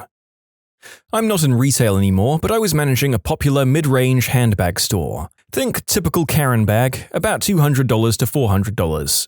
Anyway, most customers were fantastic. This one woman was this Shrek-looking large red-headed lady who stomped in and demanded that we repair her 20-year-old bag for free. And if we couldn't do that, she demanded that we exchange this old ratty, smelly 20-year-old bag for a brand new one for her. Recently, policy changes had resulted in new prices for this service, but free repairs had about a 1-year warranty on a new bag, not a 20-year-old one. I tell her as such, I was pretty young to have the role I did, so she, dissatisfied with my answer, asked to speak to a manager. I told her I'm the manager, and she began turning as red as her hair. She screamed and yelled about how she'll call corporate and never shop here again. Well, that sounds like a real loss, losing a customer that's too cheap to repair a 20-year-old bag and hasn't bought new from us in just as long. I give her my best crap-eating grin and say, "I'm so sorry, that's just the policy." She demands corporate's number. I give her the customer service line that you can find on Google, unbeknownst to her. She huffs away, forgetting her keys on the counter.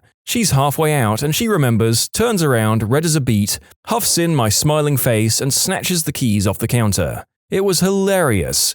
She came back months later, worked with a different person on the team, and didn't even look my way.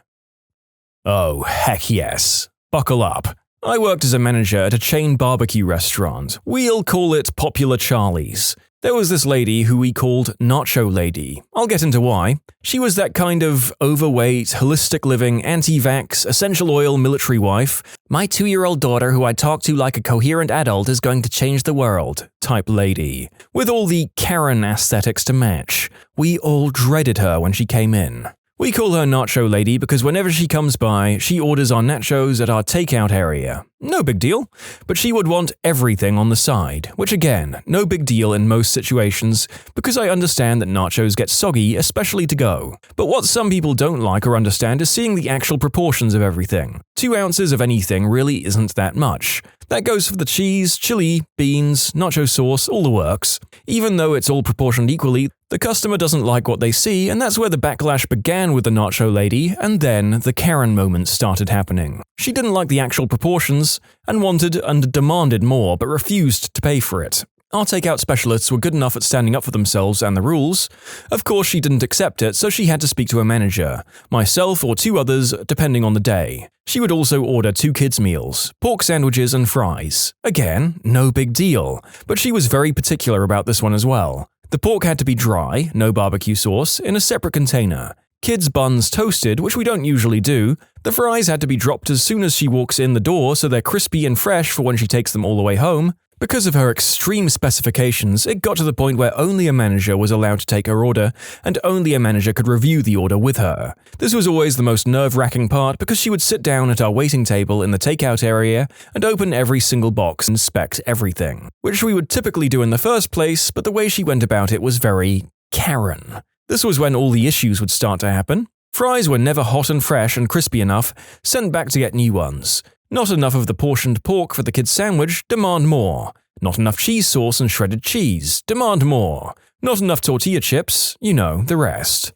The list goes on, and to top it all off, she somehow got a hold of a crap ton of free kids' meal coupons that were blank, meaning no manager signature, dates, or any sort of validation that she got legit. A coupon is no big deal, but a typical coupon can only be used one at a time with one transaction. But Karen, being a Karen, demanded that we use 2 out of a giant stack so she gets her kids' meals for free. This got to the point where things had to be run by the GM, even if it means calling him on his day off. He was a bit of a pushover and always allowed it, but she started costing us money. It wasn't feasible for her to keep coming back and having her as a customer, because 19 out of 20 times we would end up having to send stuff back to the kitchen, which would get wasted. My other manager, Billy Joe, was a fierce B-word that never let anyone walk over her. She was awesome. She finally stepped up and made a call over the GM's order and 86'd her. When that moment came, we all huddled in the office and watched the security cameras as Billy Joe ripped her a new one. That was an unforgettable day. I left and got out of the restaurant industry and management because of how toxic that field can be. But I do love that I have a Karen story. I worked at an REI for a while. One story comes to mind involving an ex-Marine who worked at our store fixing bikes. He had to run to the back to grab a part, and as he was going back to the bike shop on the other side of the store, a customer who was already pretty loud and aggressive with everyone decided to grab my coworker by the arm and very aggressively try to spin him around to face him. Marine training kicked in, and the next thing I know, angry customer man is laying in the remains of a display about 8 feet away. Of course, he jumps up screaming and yelling that he's going to sue us and get my coworker fired, and we're all going to jail, yada yada yada. Manager comes out, heard the story, looks at the security footage, and tells the customer he's never allowed to grab employees like that. He's welcome to call the cops if he would like, because she's willing to press charges against him for assault, and he was banned from our store. No one at the store was upset about losing that customer. He was kind of notorious for being a jerk and constantly trying to abuse our return policy. What red flags in interviews have made you decline a job offer? I was once asked during a job interview about my tolerance to verbal attacks. When the person noticed that I was a bit taken aback by the question, he quickly followed up and said to keep in mind he was talking about verbal attacks and not physical ones. I immediately realized that this would not be a job for me, and I excused myself from further consideration for the position. What kind of job was it? And did the interviewer mean verbal attacks from customers or coworkers, or worse yet, the boss? I can see how that could be a red flag for some positions, but if you're applying for telesales or jobs where you're likely to have to deal with angry customers, being able to handle verbal attacks is vital. Interviewer has visible anger issues with other staff. I encountered this at the beginning of my career. They didn't hire me, which was good. I've legit watched a manager unleash on his coworkers not knowing that I could see him because I was early in my interview. Coincidentally, I took the job just because I knew it would be short-term and my friend worked there.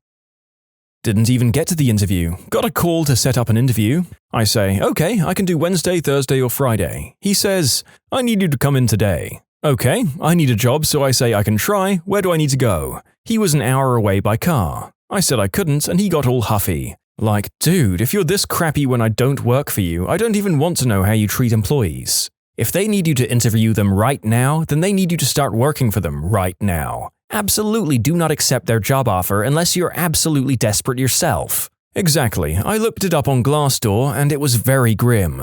My fiancé had a guy that called for a same-day interview and he was verbally attacking my fiancé for not being able to come in because our county was under a travel ban because it was a fricking blizzard outside. He passed on that job, obviously. I had a job offer me unpaid bonus hours as a form of community service. Reminded me of seeing a job posting that said with the position you'd enjoy the variety of working various shifts, holidays, and weekends as needed. Yes, because that's something anyone would enjoy. Was invited to interview for a remote position, but did some research and found out they made employees install software that took a photo of their face every 9 minutes to ensure they weren't goofing off. Can you imagine? I don't want my employer to have a huge collection of the awkward facial expressions I make. Declined interview. Take 1,000 photos of your face staring at the monitor, install a virtual webcam software, and run those photos in an endless loop. You are now invisible. Make sure you wear the same color shirt to work each day. Over the various bad workplace compilations like this that I've done, one thing has become very clear. There are a great many companies out there that would identify the social conditions of George Orwell's 1984 as a goal to aspire to rather than a social warning.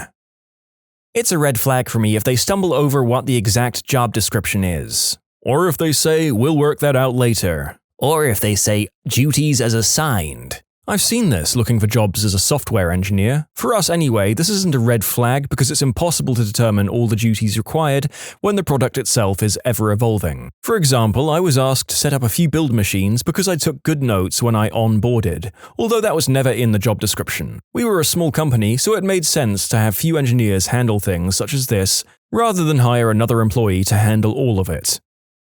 Oh, and they say, you decide how much you make. I agree, meaning that if you take that job, it'll be brutal work to go over minimum wage.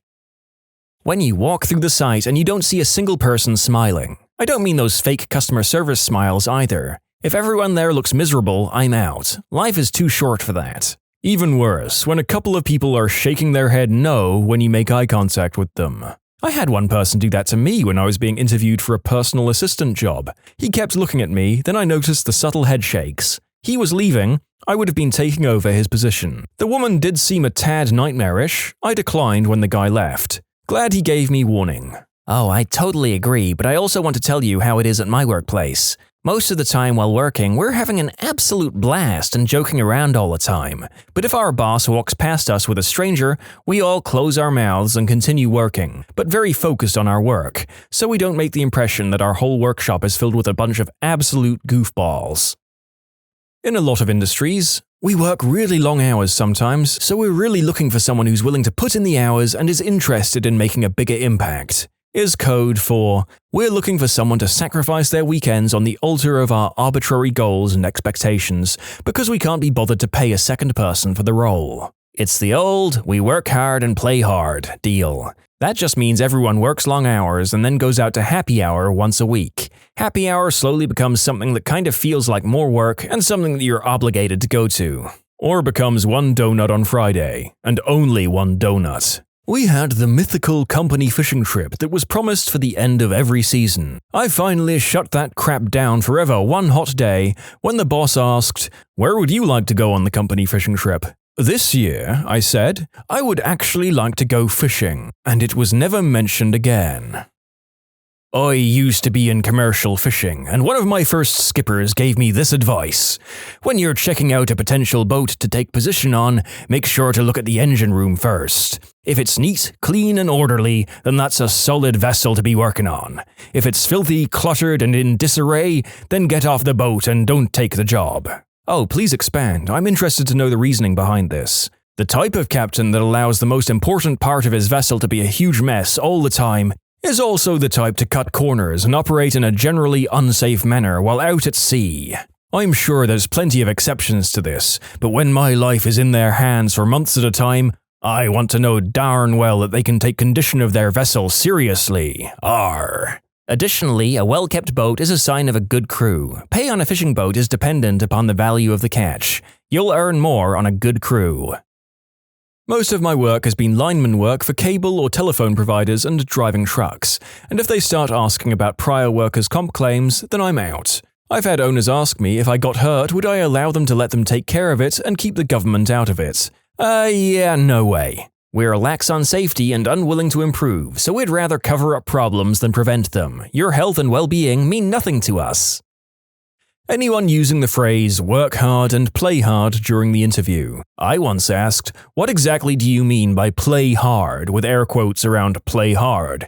The interviewer was befuddled and then said something like, "We get donuts and bagels once per quarter." Man, talk about living on the fricking edge. We don't offer benefits, job security, or dignity. However, we do have a foosball table and a coffee machine in the break room. Yep, if you want your work to have a great atmosphere, treat your employees well. Don't just have some weird forced socialization once a year where you're jammed into the break room with the one employee that can only talk about photos of their cat. Right after college, I got an interview to be a store manager for an Abercrombie & Fitch clothing store. Before the interview, I was told to dress in my own personal style, but that in clothes would be preferred. I was given a list of what that meant. At the interview, I was asked to make fun of or be judgmental of people walking around us, what they were wearing, their style, hairstyles, designs, or shirts, etc. For example, when a lady walked past us wearing jeans and red Mickey Mouse sweatshirt, the lady interviewing me scoffed and said, "Can you believe her wearing that out in public? I mean, what is she, like 12? I shrugged and said, what does it matter if that's her style? I didn't get the job. I realized she was trying to see if I was a judgmental prick, and when I wasn't, she chose not to hire me. Later on, I found out this was standard practice for Abercrombie. You should have just gone way too far immediately. Looks like her gunt is sticking out. They look like they murdered a homeless person to get that outfit. Just make a real frickin' meal out of it, you know? Or take the opportunity to roast the interviewer. Like, what is that top you're wearing? What are you trying to do? Signal the aliens from the cosmos with all those sequins? Also, I would prefer not to work weekends. When can I start? I used to work at their headquarters and my job was basically to fold clothes, apply tags, and sort them. Their CEO at the time, I think his name is Michael Jeffries or something. Anyway, he's a crazy substance head in his 50s, and he used to walk by every now and again and give people fist bumps and referred to us as dude and bro. We were all either young 20s or teenagers. He also had calf implants and wore mandals around everywhere. Seeing your anecdote about that company doesn't surprise me at all, being that their CEO was trying to live his teen years while running the company.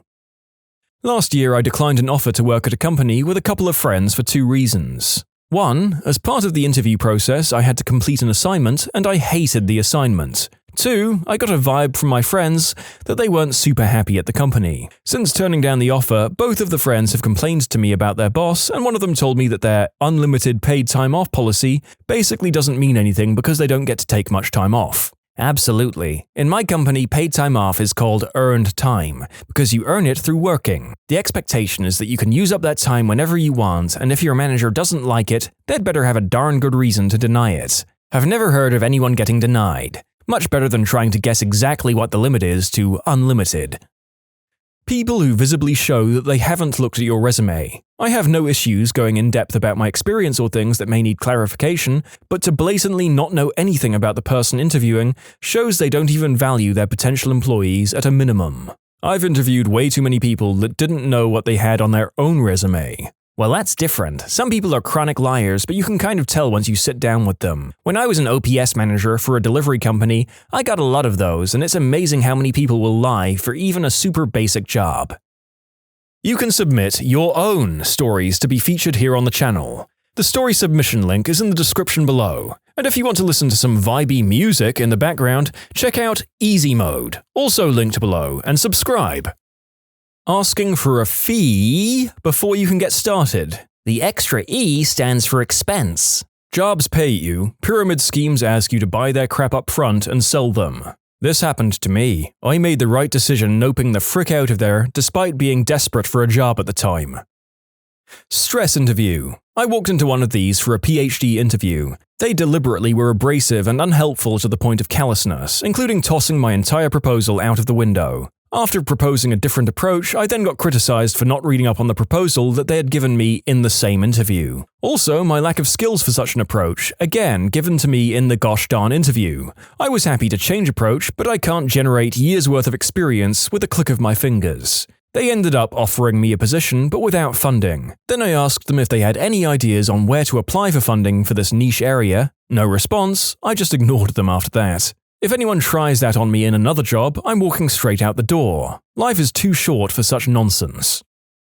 If they ask if you're on medications, and if so, what medications and why? That's definitely illegal where I live. Same, so I would legit throw that interview on purpose and waste their time for being such complete crapbags.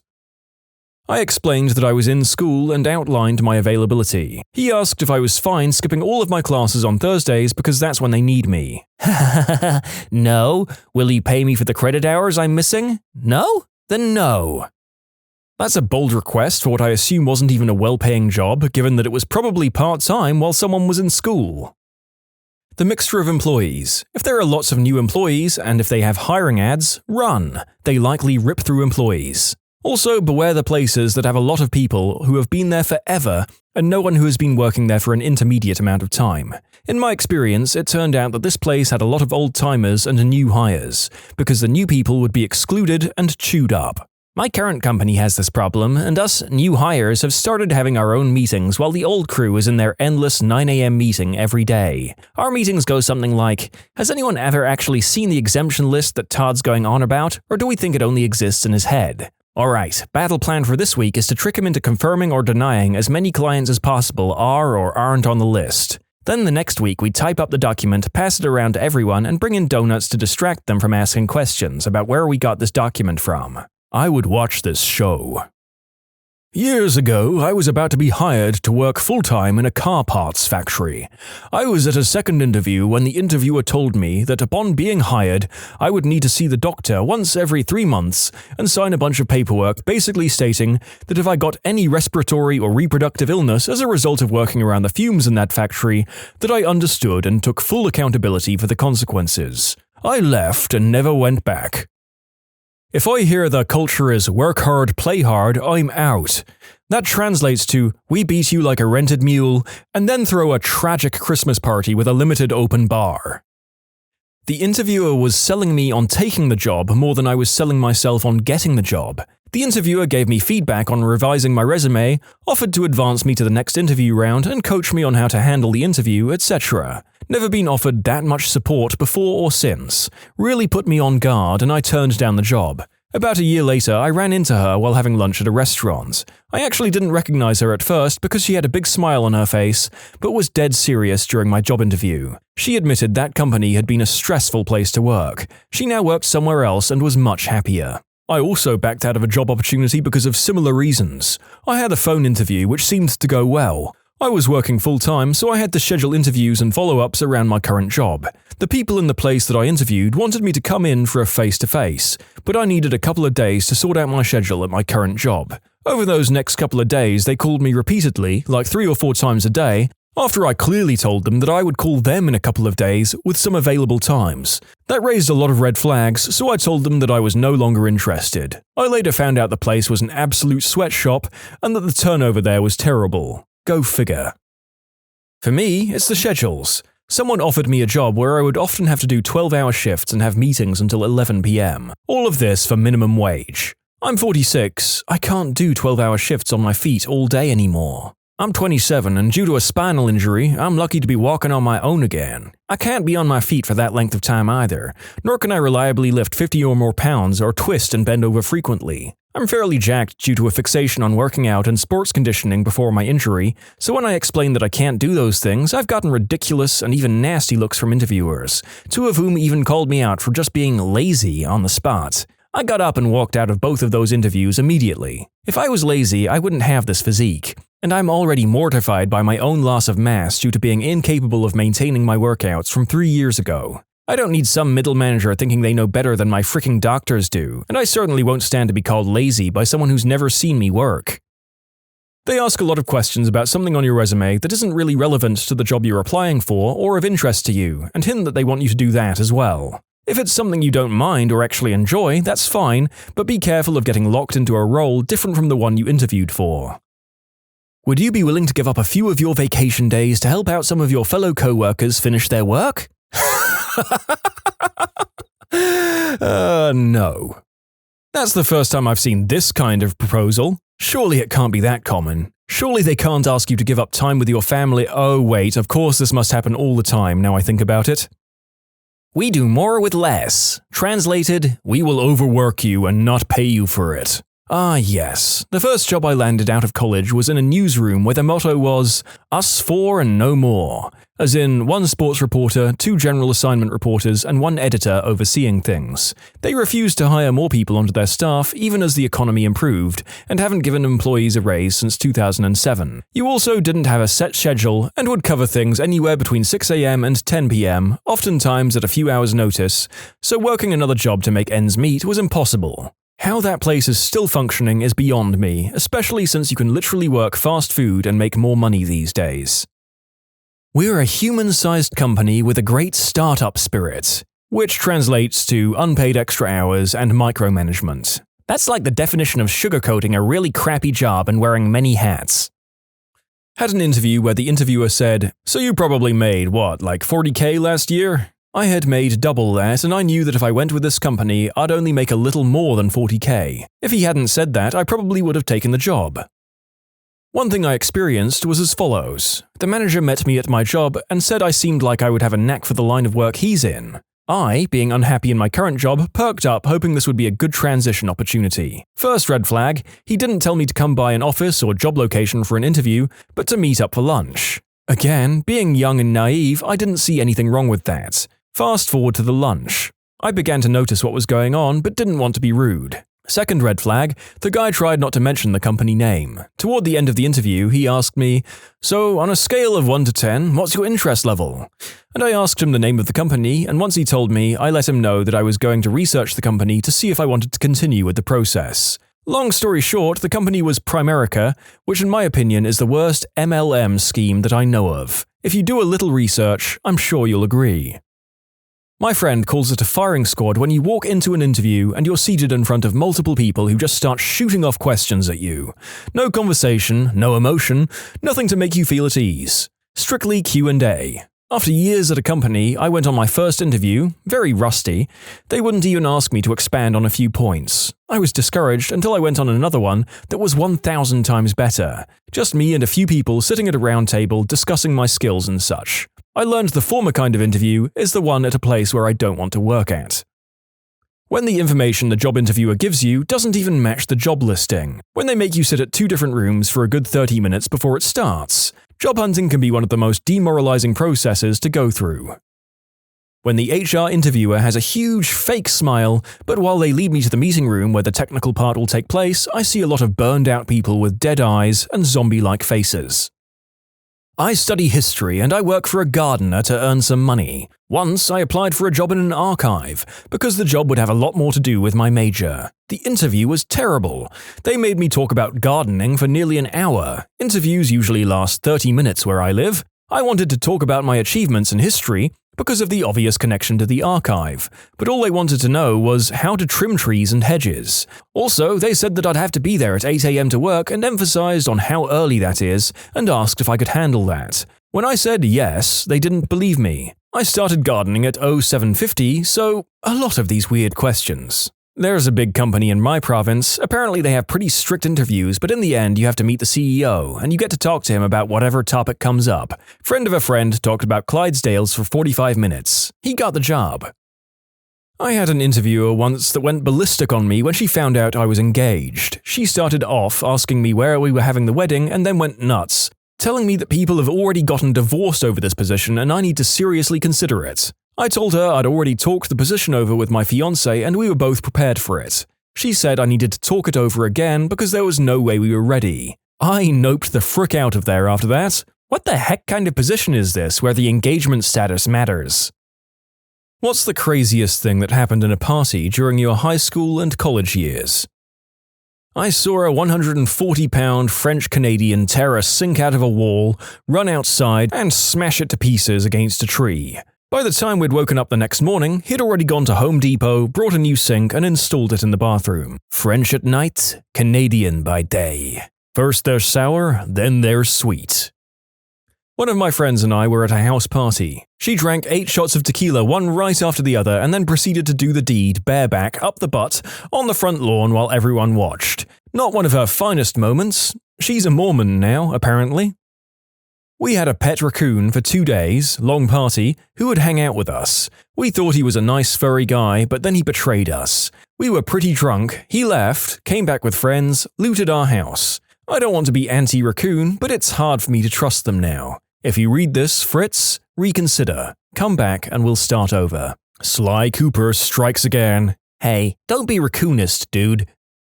I got drunk off my butt and wandered off to McDonald's, which was like a mile off campus. I don't remember even leaving, but I got a call a week later from the McDonald's saying I didn't get the job because I didn't go to the interview. I guess in my drunken state I got there and realized I had no money, so I must have sat there and applied for a job. Didn't remember a thing.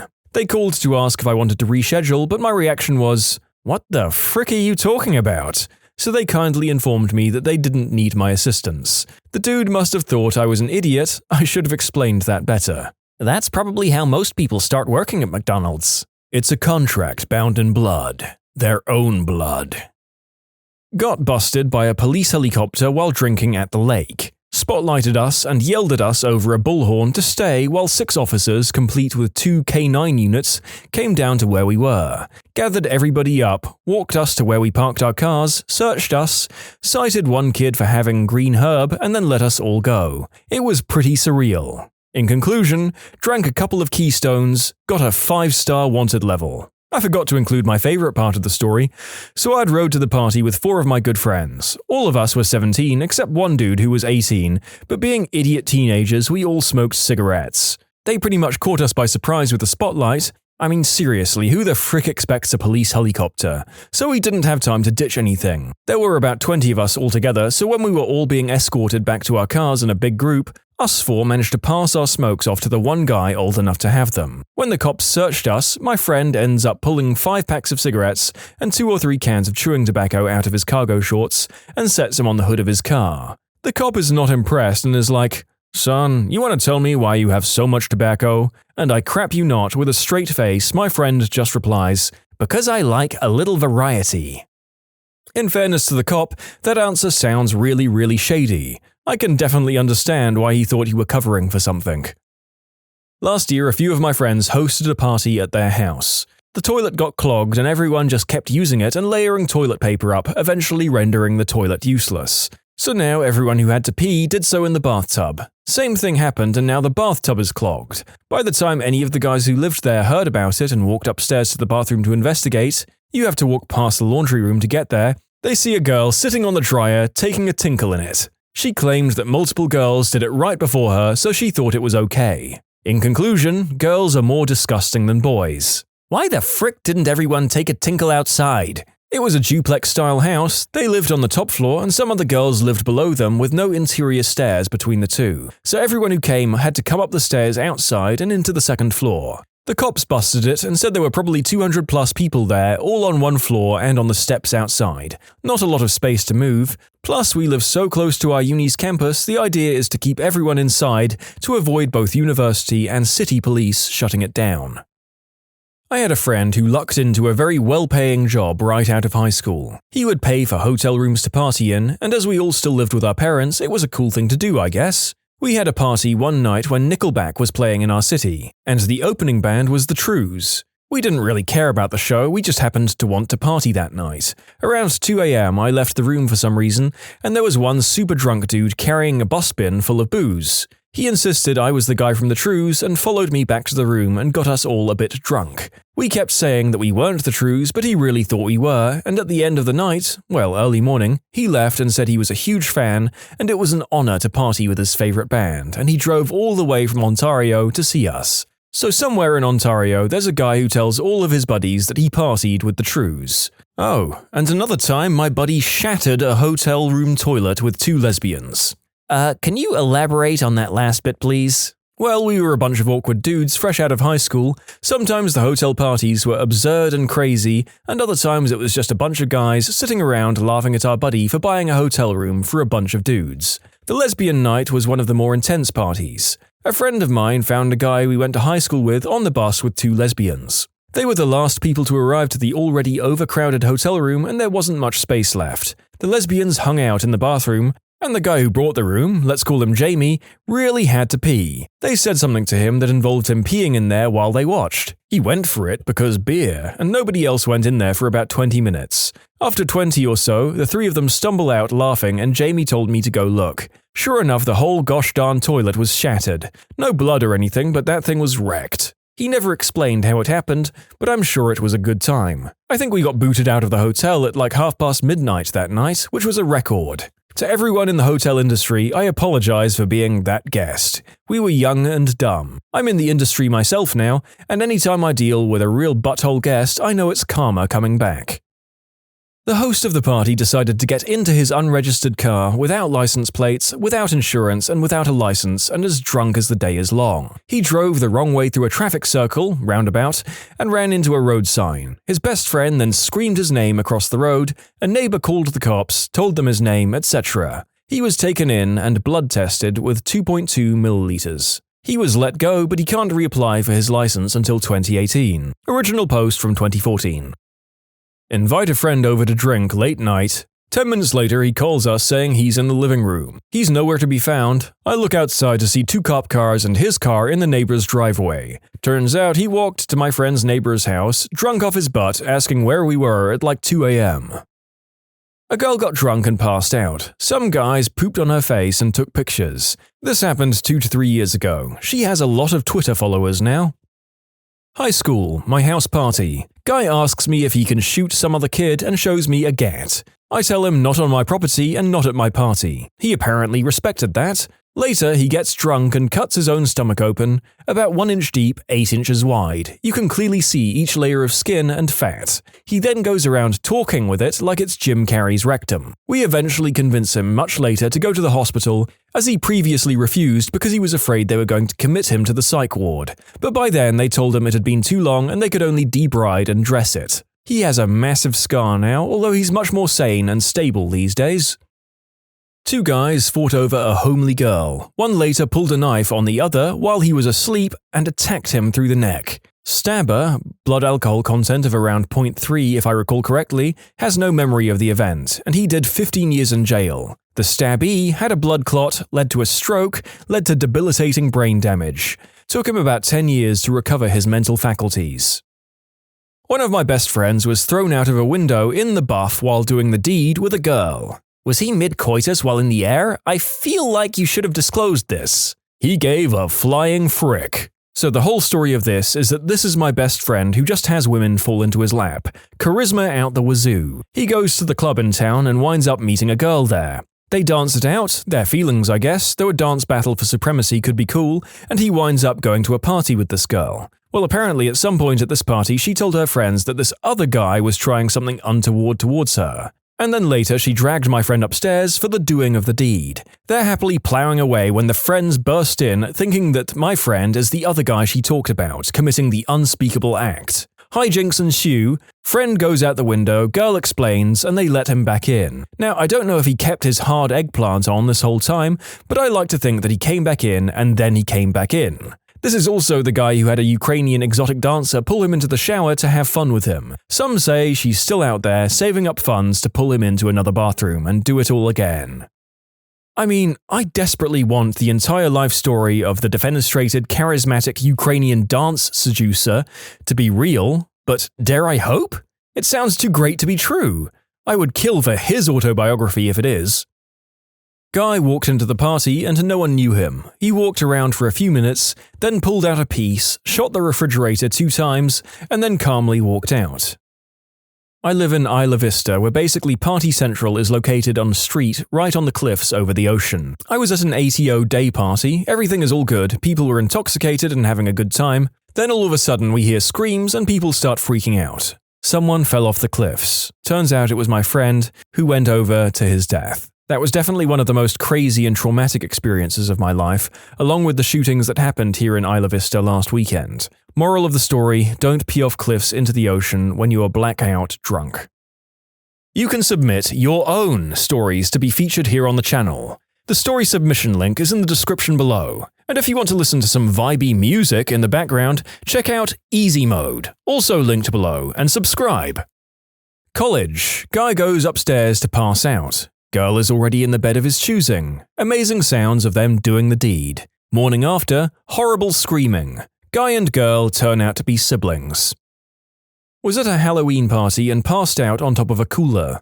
I was awoken by my friend saying that the cops were there and we had to run. So my friend and I were dressed up as a geisha girl, Cinderella, Abby Cadabby, and Tinkerbell, all running down the road trying to avoid an MIP. We make it to a 7-Eleven and call my friend's boyfriend to take us home. He shows up dressed as Batman and intoxicated. He drives us home and on his way home gets pulled over and flees on foot. He then goes home and reports that someone in a Batman costume stole his Jeep and got away with it. Went to a house party freshman year of high school in Europe. It was this rich girl's apartment in a pretty high building, 10 to 12 stories. She lived on the top floor of this building, and after getting drunk and a little high, Towelie style, I started feeling pretty confident in myself. She had a small balcony and it was next to her neighbor's balcony, which was about a 2-meter gap of nothing all the way down in between. In my drunken stupor, I decided that moment would be the first time I said, "Hold my beer." I stood up on the handrail and jumped across to the other balcony and back completely drunk. The second jump really put how high up I was into perspective, when I looked down in the middle of this jump. Landed safely, but gosh, that could have ended poorly. Happened leaving a party. High school. 3 of my white friends went to juvenile detention and I didn't, even though I was in the same car busted for green herb. I'm black, but I'm also a smooth talker. More details, it was all their stuff and I barely even touched it, so I wasn't willing to take equal punishment for cruising with them. I was like, "Please officer, I haven't touched it, and I still have a curfew. If you're going to hold me, I need you to let me contact my parents." They called my mum to come pick me up. Friends say I wimped out. I say I played my cards right. Those officers probably tell that story all the time right before they say, "See, I'm not racist." Oh, that one was totally cool. It was so weird. I was messing around with my friend, beatboxing and white boy dancing to ourselves, and some black guys came over and started rapping to our beatbox. Then someone got shot and I ran to my car, but on my way a pizza place, Diamond Pizza, was closing and gave me free pizza. Yes, this happened in Philadelphia. On a break from college, my friends all got together for a small party. One of my best friends brought her new boyfriend that none of us had met. I guess he was really nervous and trying to show off because he challenged all the guys there to a shot contest in which he claimed he could take 3 shots for every one they took and still not get drunk. Well, you can imagine how that ended up. He got obliterated. Long story short, he ended up breaking a marble table. How? Choking out his girlfriend, our friend right in front of us, and ultimately pulling a piece on the guys that tried to drive him home, essentially creating a small-scale hostage situation in front of the house. Scariest night of my life, not knowing if my friends were going to get shot as we were hiding inside the locked house. Luckily, the cops came with no problems, and he spent a week or 2 in jail. I've got a few from just one night. My best friend, our substance dealer, was having a huge house party. Probably 60 to 70 of us there, nearly everyone tripping balls. Long story short, the cops have us all lined up against a wall, chewing butt and searching our pockets. Cop finds a little balloon full of white powder on my buddy next to me. "What's this, huh? You gonna tell me what this is?" My friend, screaming and spitting in the cop's face, "It's flour, you frickin' pig!" I was trying so hard not to laugh I was shaking. It was flour. We were stuffing it in balloons and playing with it. Almost 25 years later, we're still laughing about it. "You get the crime lab results back on that balloon?" "Yes, sir. They said they made gravy with it."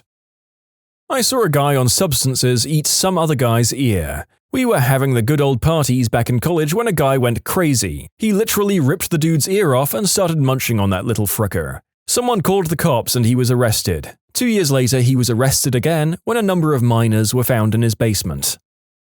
Watched a girl get launched through the back of a car window. The evils of alcohol, man. It was a fight between a friend and her significant other at the time. Events like this happened frequently when they drank together, though never this serious. We were all out in the street. They were screaming at each other and swinging around violently. He just picked her up and threw her, through the windshield. This guy was pretty big, but my friend is also 5'1", maybe 100 pounds soaking wet.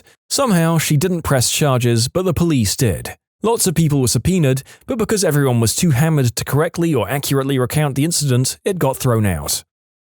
Oofed. When I hear about instances like this, I can see why so many people think that green herb should be the default party substance over alcohol. Whole new set of problems, but stories like this make you think at least the aggression would be toned down. The foreign exchange student from Sweden took too much of a certain substance and ended up dancing in the living room with his pants and briefs pulled down. There he was in the living room of a massive party with his tiny little eggplant swinging back and forth. He was kicked out and kept coming back dancing with his pants at his ankles. He came back the next day to apologize. It was his first week being a foreign exchange student at our school. Yes, a meme was made. The image is literally ingrained into my psyche. His eggplant was so small. I was at a going-away party for somebody I didn't know very well, but I knew many of the people that were there and they'd invited me. There were maybe 30 to 40 people there. About 2 hours into the party, a few of my friends and I decided to go and have a smoke on the front porch. I met the person that we were having the party for, I'll call him Chris for the sake of this story, and we seemed to get along nicely. Chris was a good guy. After a few minutes of conversation, he walked back into the house, leaving me and my buddies outside. That's where everything went nuts.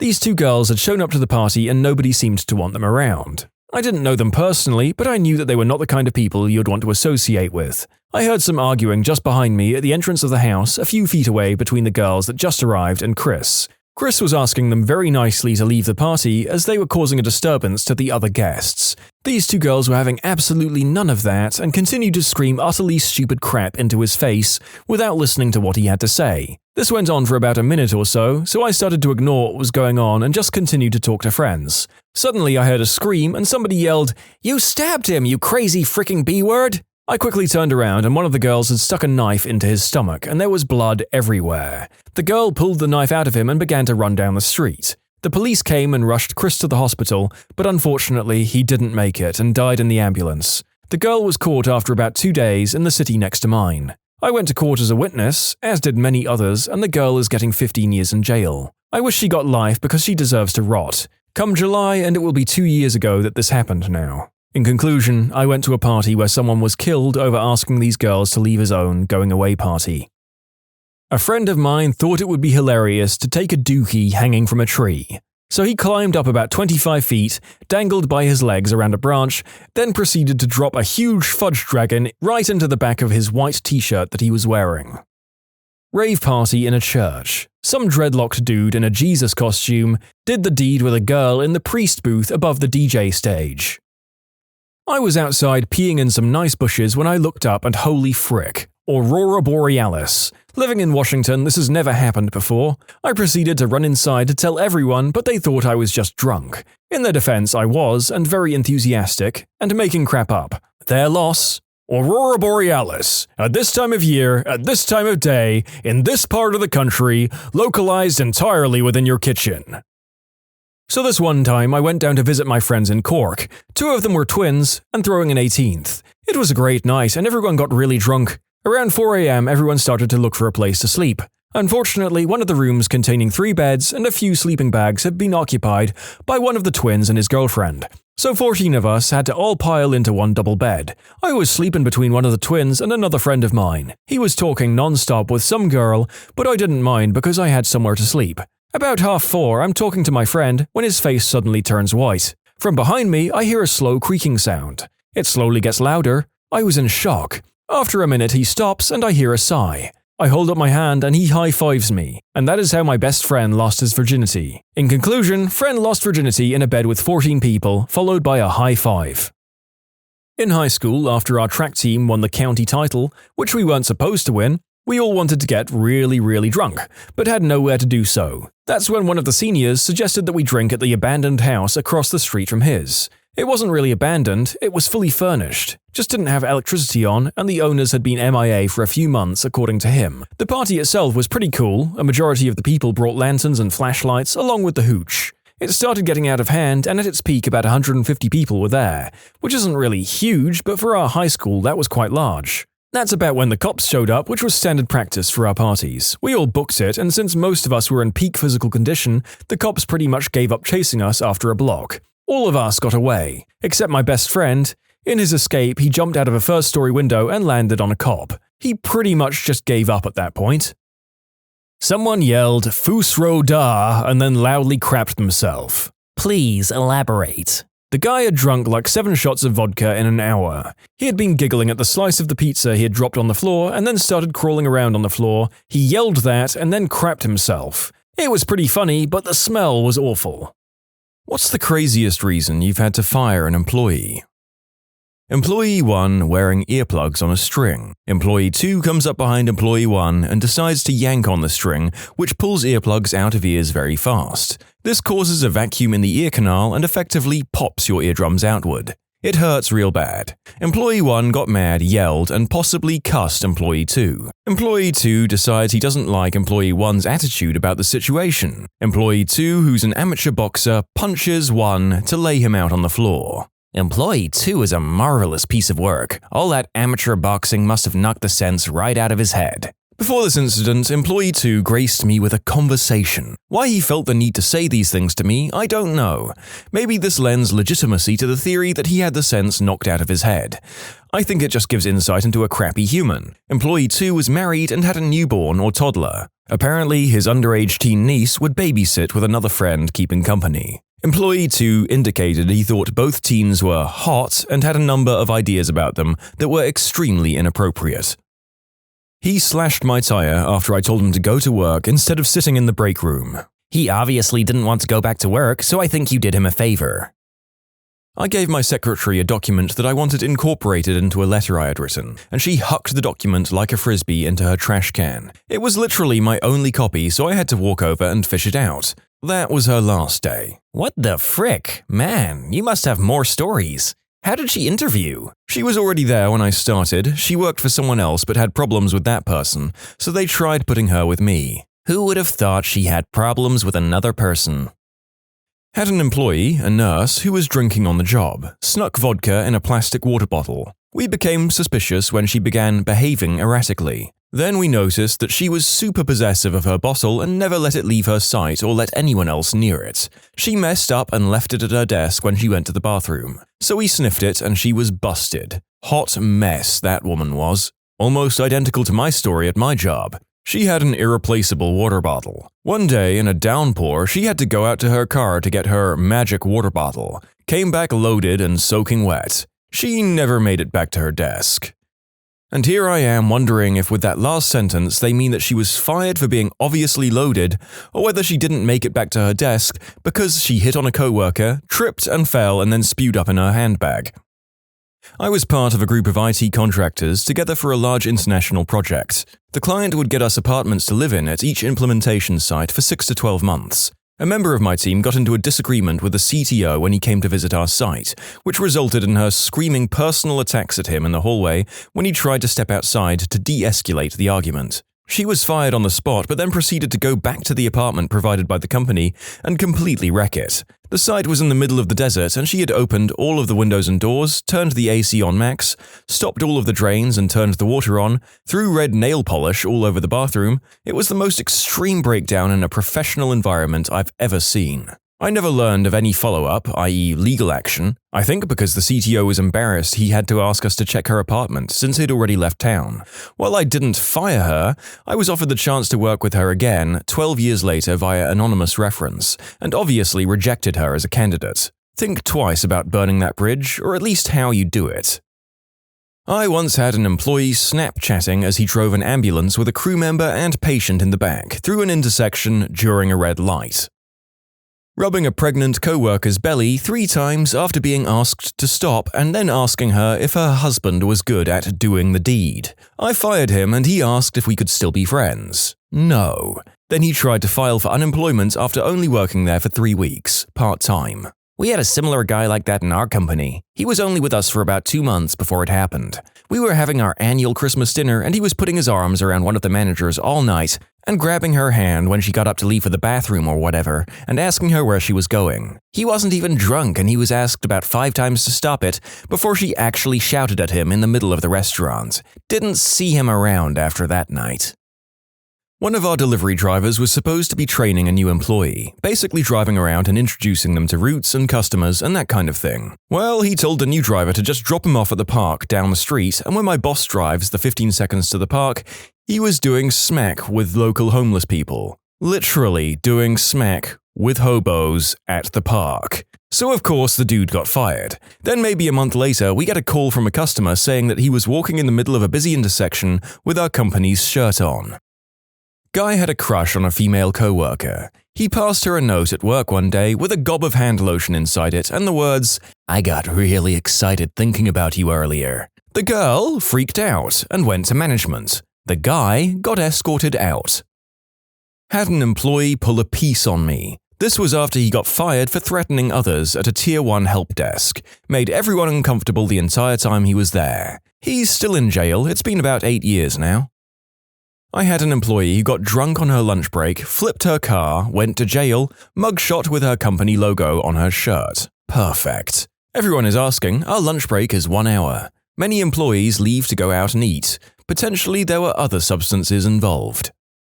I work in pizza delivery and we had a guy back in the day, fellow manager, who tried to shut down the store 5 hours before the time that corporate set for us to close. He clocked every person out and sent them home and then just refused to take the phone calls or anything like that. He was fired immediately after our boss found out and he even tried to come into work the next day like everything was fine. We used to do crap like that at my store once or twice a year. We always said the oven broke down or the power went out. No one bothered to check and nobody ever got in trouble. We legitimately ran out of food multiple times and had to close because of it. I'd usually stay there and answer the phones because I think irate customers are the best thing ever. Picking up and telling them that everyone else is gone, I'm just there cleaning, and that we were completely out of everything on the menu, would usually get some sort of snarky, "Well, why did you pick up the phone?" kind of comment where I could just say, "To get it to stop ringing," and just wait for them to start cussing so I could hang up on them. Good God, I miss those days. As a former McDonald's employee, I can't imagine how on earth any of us would keep our jobs if we pulled some crap like this. I can't imagine any chain wouldn't be well regulated enough to stop this from happening under anything but the most extreme circumstances. I wasn't the manager, but watched the whole thing happen. A few years ago, I worked at a restaurant, and we had kind of an annoying new hire. One of those, "I'm too good for this" types. It was this kid's first job and first day out of training. One of his tables was a family with 2 small children who were being obnoxious, but hey, it's a family restaurant, that's expected. While walking away from the table, he muttered something along the lines of, "Shut up, you fricking kids." Except he didn't actually mutter, he spoke at normal volume. The mother overheard and was not pleased. He was sent home and invited not to return. I'm gonna start inviting people to not come back to things. Congratulations, you've been invited to frick off.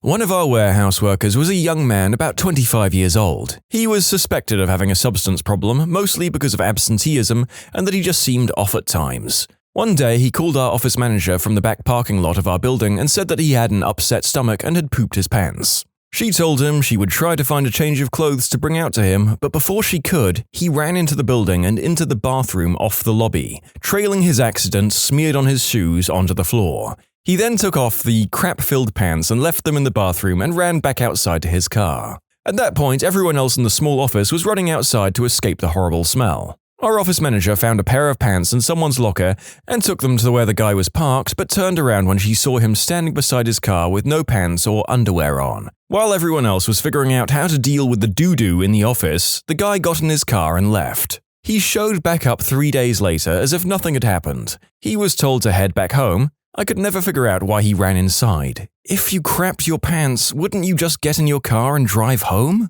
I once crapped in my pants on my way to work, had some chicken that didn't agree with me. This was the start of a very bad case of food poisoning. I just turned around and went home, called work and told them I had food poisoning. Paid my sister to use our carpet cleaner to clean my car seat. I don't trust my toots anymore. I'm not the manager involved, but I think this fits the bill. A coworker of mine who was a little bit too into his car got snapped doing twice the speed limit. Instead of pulling over for the patrol car behind him, he decided to run for it. He led a police chase to the office and shook them off by hiding in the underground parking. The GM watched it happen from his office. He took the lift down, found the coworker's car, and told him not to bother getting out. But did it clear his wanted level? Yeah, but the stupid motherfricker ran over a cop leaving the garage. He's gonna need to hit the paint shop. Eggplant pic on the office cloud storage. How did you go about identifying the culprit to fire him? Luckily, it wasn't my job to do, but if I recall correctly, they identified him from the computer used to log in.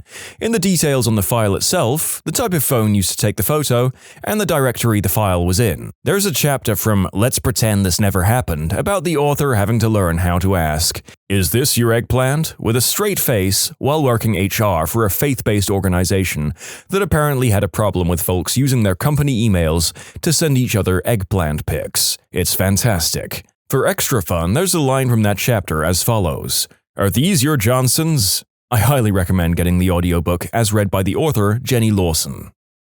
You can submit your own stories to be featured here on the channel. The story submission link is in the description below. And if you want to listen to some vibey music in the background, check out easymode, also linked below, and subscribe. Years back, a coworker got into some trouble for something and got called into the owner's office. A few minutes later, you hear a huge thump. The idiot broke his hand on the boss's desk during their disagreement. He got a police escort off the property.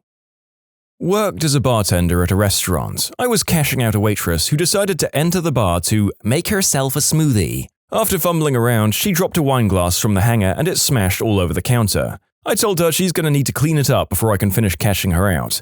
She then begged me that she needs her tips right now as her friend who she owes money to is waiting outside and that she was going to deliver the money, come back and clean it up. She never came back and I had to replace all the ice and all the fruit garnishes on a busy weekend night because of broken bits of glass that landed all over it. Of course, the manager comes over to ask why the drink tickets are 10 minutes long and I told him what happened. They immediately went into the schedule and gave all her future shifts to other people. The waitress called the restaurant not even 5 minutes later to ask why her shifts had been forcibly given away, and the manager replied, "'Cause you're fired," and hung up. Had an employee pass out in his truck in a customer's driveway. Customers called me to report said employee had a glass pipe on his chest. Luckily, guy decides to call me instead of the sheriff. The employee was picked up and brought back to the shop. When asked what was going on, he stated, "I was on a break, it wasn't green herb, it was just spice." "Sorry, bud, I don't think this is going to work out." "Spice? Do you spice? Are you looking for the Suncut Bazaar?" I see you critters answering these stories and I love it. Let me know below if you understood the reference. Fired a guy in his first week for browsing and downloading adult flicks at work on his lunch break. On a computer in a large room that other people worked in, at a government organization. So caught him red-handed, warned him not to do that, already thinking this guy will be fired at the end of the day, but have to go through the channels, was a weekend shift, and then 2 hours later he does it again at the same place. At that point I had the VP's approval to just fire him, and we'll deal with the paperwork on Monday. Let him go, he's shocked but doesn't say much. Being the only manager on site, I take screenshots of the sites he's visited, forward it off to HR and the VP to document it all. A few days later, the guy's father calls the VP to complain about his son being fired. Guy was in his mid-20s. Apparently, the fired employee never thought him being fired on the day he was busted for browsing adult flicks on a government computer in a government office was the reason to be fired, and he never told his irate father about this. So the VP deals with this very diplomatically, saying employee was viewing inappropriate content at work, was warned, continued bad behavior.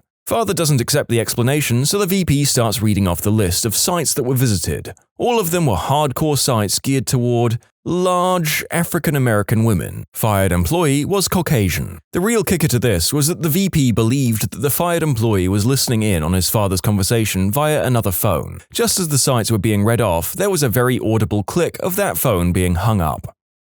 My husband is a manager, and his employee somehow had another employee's ID and then stole that person's check and cashed it. Caught it all on camera. She still denied it. In the legal field, that's called the shaggy defense. But we saw you sign the paper. It wasn't me. We even caught you on camera. It wasn't me. I hope this is a real thing between legal personnel.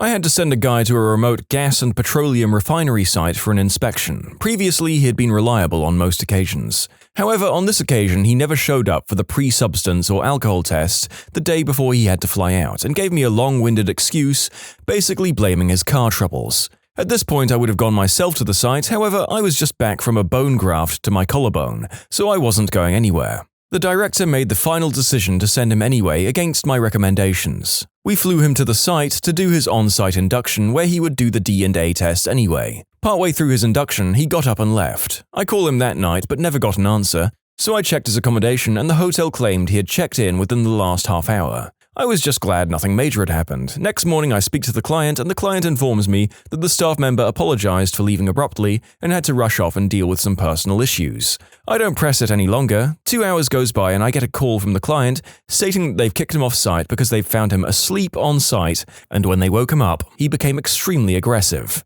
The client is furious about this and says we're a cowboy of an operation for sending someone like this and to fly someone up the next day to finish the job. That night, we have a conference call with the client stating that we were no longer going to be working for them due to this issue, costing our company roughly $1 million for the loss of the contract.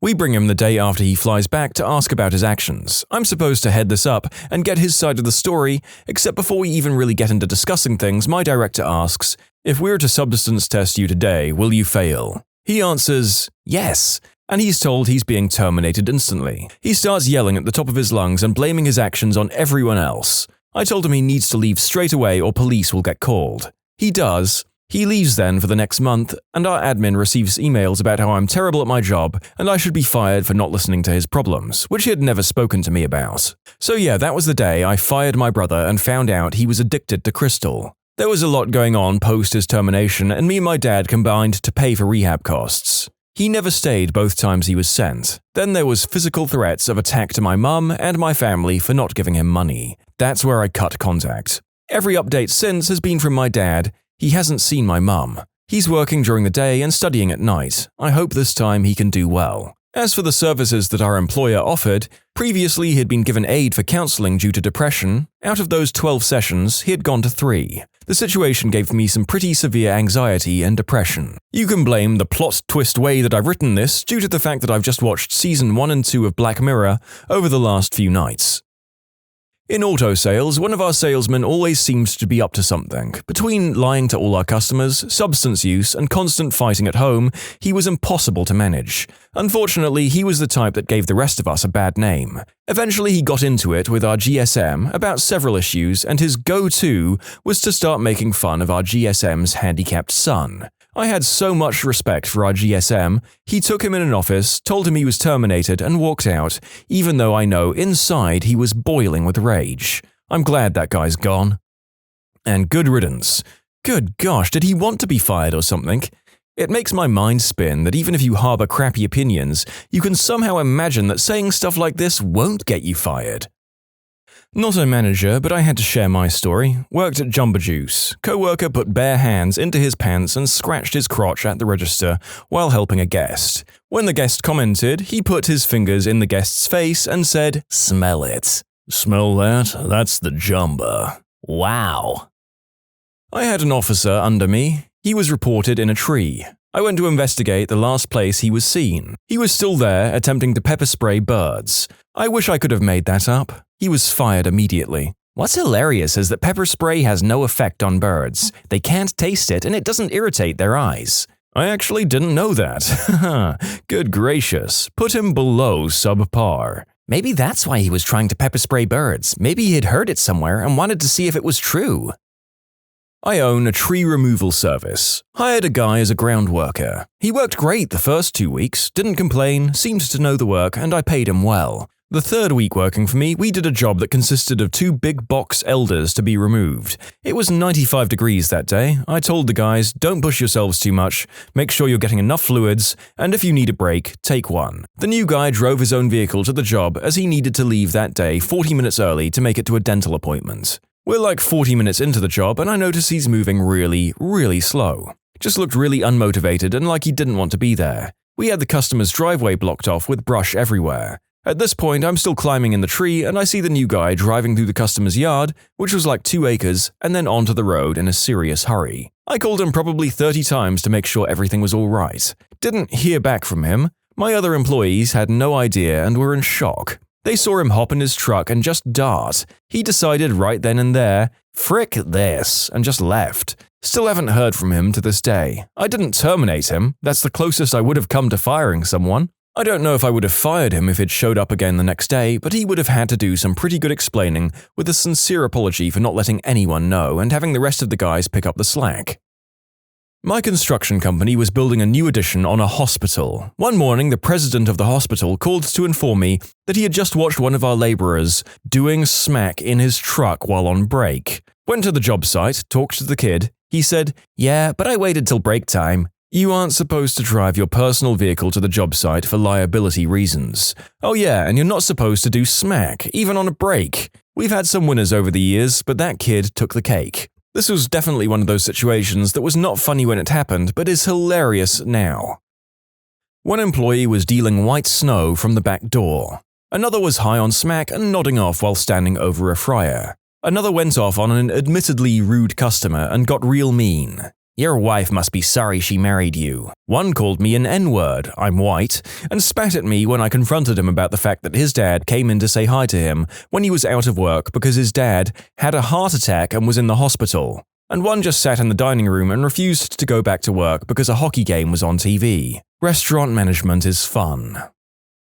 I was a blacksmith at a federal historical site and I used to make nails as a demonstration. I didn't see this, but another blacksmith was making nails and a lady remarked, "They didn't have nails back then, 17th century," to which the blacksmith replied, "Yeah, right, lady, they scotch-taped Christ to the cross." What terrible specimens have you had to endure for roommates? 3 weeks before I was to move out of a place, my replacement moved in. My roommate had apparently told her it was okay. So now 3 people lived in an apartment meant for 2. From what I could tell, all she did was sit on the couch and watch TV. A week before I was to move out, a friend of mine came over to help me pack. Apparently, the replacement thought I was moving out that day and that she could finally move into my room instead of sleeping in a common area. When she found out that wasn't the case, she got upset with my friend. Over the next week, she asked me repeatedly, "So when are you moving out?" I told her it would be at the end of the month because I couldn't move into my apartment until then. She said I should move out sooner. What I think happened is my roommate told her I was moving out the prior month and that I was overstaying my welcome. FYI, your former roommate was collecting double rent. That's usually pretty illegal. Mine told me not to bring my friends over because Asian people made her uncomfortable. One roommate would leave the house without their keys, not because they forgot them, but because he didn't like having keys. Ever. The request was to stop locking the door when I left the house. This is the second time I've read this. Like, do these people want to be robbed? I'll never trust someone like this. I feel like it's an elaborate plot to steal your stuff. Leave the door unlocked when you go out. Okay. And then they take your stuff with their friends. When I was in the dorms in college, I roomed with this dude who I didn't know. The guy played football and was about 300 plus pounds. Well, the problem is he wouldn't shower. Ever. Like no fricking joke. Our room smelled like hot mayonnaise and BO. I would spray and clean. Well, eventually, I got noseblind. This mother fricker finally got a girl to come to the room. When she asked him why it stank, I heard him whisper, "It's him." I fricking blew up. I asked old girl whose side looked like it would stink. My side was spotless, while his was full of half-eaten food and sweaty clothes. She ended up agreeing and leaving. The only cleaning he did was when he would come home from practice, take off his sweaty clothes, and then proceed to Febreze them and then go and take a nap. Luckily, the room was really big. Finn. I died inside when you said it smelled like hot mayo. You have my utmost sympathy as someone who hates mayo with every fiber of my being. And that guy sounds like a fricking douche. I probably couldn't live with the gentleman in question here, and frankly, I don't understand how anyone could. Surely there's someone you can go to and complain in the dorm situation like this. She told me I needed to stay somewhere else overnight because her new boyfriend was staying for the first time. I said if she had given me more notice, then I could maybe have sorted something, but she had told me 2 hours before I needed to leave. So what did you do? I told her I'd go out for some food, then when I came back I was happy to stay in my room. She shouted a lot about how unreasonable I was being, but that was still what I did. My freshman year in college, he insisted on having 2 box fans placed in our window, one facing in, one facing out, in order to circulate the air. Seems like no big deal, right? Until you realize that he insisted they be on full power every night of the year. Didn't matter if it was 100 degrees outside or -10. My bed was the closest to the window, and if I tried to get up to turn them off, he'd get hostile as frick. Frick that guy. Shove one fan up his butt and the other down his throat to circulate the air. 1% evil, 99% hot air. I use window fans, still do, even in January. I love and need very cold, moving air while sleeping. Sophomore year, my best friend at college really wanted to room with me. I knew my cold air thing would be a problem because every other girl I've ever met likes it very hot in their room, like 70+ degrees Fahrenheit. Like my freshman roommate kept it at 90 degrees plus, and she would crack the window to keep the radiators going at 90 degrees Fahrenheit. It was just horrible. Anyway, so I knew this would be a problem. I told my friend no, I wanted to live alone. She insisted she loved to sleep with window fans too, she loved the cold, blah blah blah. She kept asking for weeks. Eventually I said yes to rooming with her, with the clear understanding that I'd be using my window fan all year. Well, we roomed together and I used my fan, and January rolled along with frigid temperatures. My friend suddenly stopped speaking to me. I would ask her what's wrong and she didn't answer. She acted like I didn't exist. This lasted a couple of months before I remembered she had told me she had a blog. I looked up her blog and saw many posts dating back months complaining about what an awful person I am for freezing her to death with my window fan and how much she hates me for it. I was pretty surprised because she had never said anything. As soon as I read the blog, I asked her about it and she flipped out, went to the dean saying I'd invaded her privacy for reading her blog, and asked to be moved to a different room. She moved out and she never spoke to me again.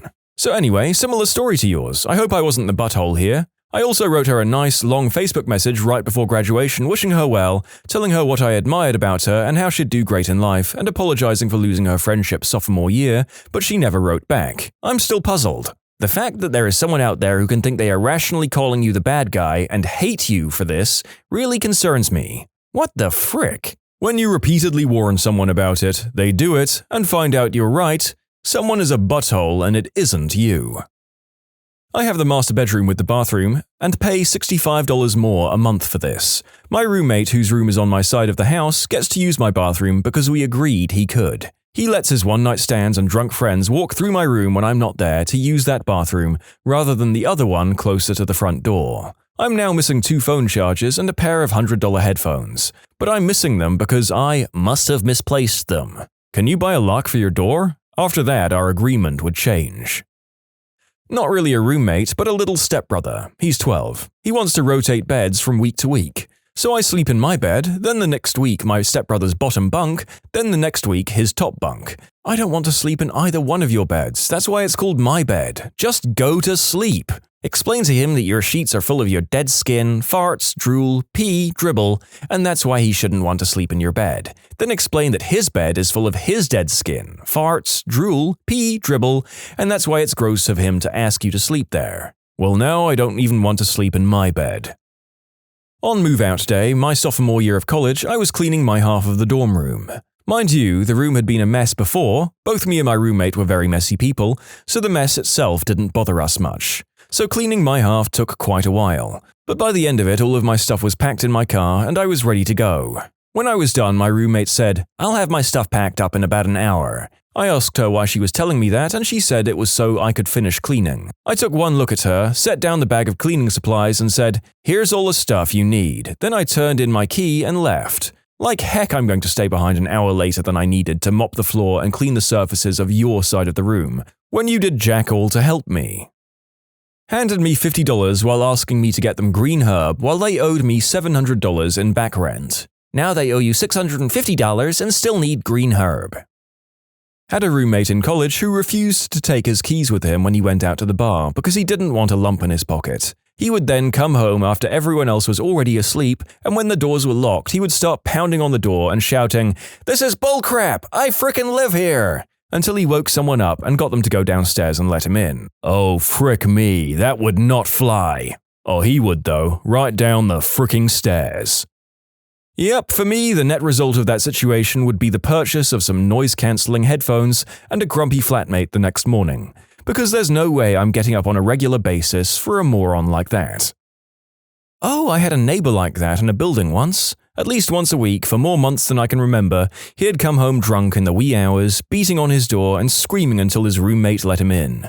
One night he was so drunk he decided pulling the fire alarm was the best way to get his roommate to open the door. I wasn't invited to the blanket party that was held for him by some of the other building residents after he did that, but he moved out very quickly afterwards. What's a blanket party? When a group of people beat someone with bars of soap in a blanket, it's usually used on someone who's hampered or held back or teed off an entire group.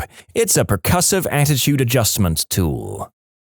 We had several rooms and one was huge, meant for 2 or 3 people. It had a sink and 2 walk-in closets. After signing the lease, she announced that she needed the giant room to herself because she had PTSD and OCD. She wouldn't explain herself any further and threw a passive-aggressive tantrum for a month when we refused to cram ourselves into the 2 tiny rooms with 4 people so that she could have the big one to herself. We told her that she could be in the big room with another roommate, but she didn't want that. She just chose the small room eventually. We never heard the end of it either. It was always our fault that she was late to school because she didn't have a private bathroom and crap. Before you ask, yes, this person was in therapy, but according to her, she was in therapy because she needed to learn to be selfless and put herself first. She had frequently used that as an excuse to be selfish. My therapist thinks I need to put myself first. I roomed with another girl that was like this, but at least it was just me and her. She claimed because of her OCD and obsessive shopping, she needed a bigger room with the private bathroom and large closet. So I got the small room and shared the bathroom with guests and her, since it was closer to the living room and everyone used it if they were over. Since she used that bathroom too, I had to maintain it to a very high cleanliness standard for her. Meanwhile, her private bathroom was a pigsty. I had to pay 50-50 rent to get a much smaller room and share a bathroom. I was out of there when the lease ended the following year. Mental illness isn't an excuse to be a jerk. Ugh, I agree. It's an insult to the millions of mentally ill people who are perfectly nice and considerate. Your roommate sounds terrible. You can submit your own stories to be featured here on the channel. The story submission link is in the description below. And if you want to listen to some vibey music in the background, check out easymode, also linked below, and subscribe. I had a roommate who moved out without warning about 2 months before my lease was up. She pretty much disappeared and left most of her stuff in the apartment. She also didn't pay up for her remainder of the rent. 3 years later, I get a phone call from her. I'm living 1,500 miles away and have been in several different apartments in several different states during the interim.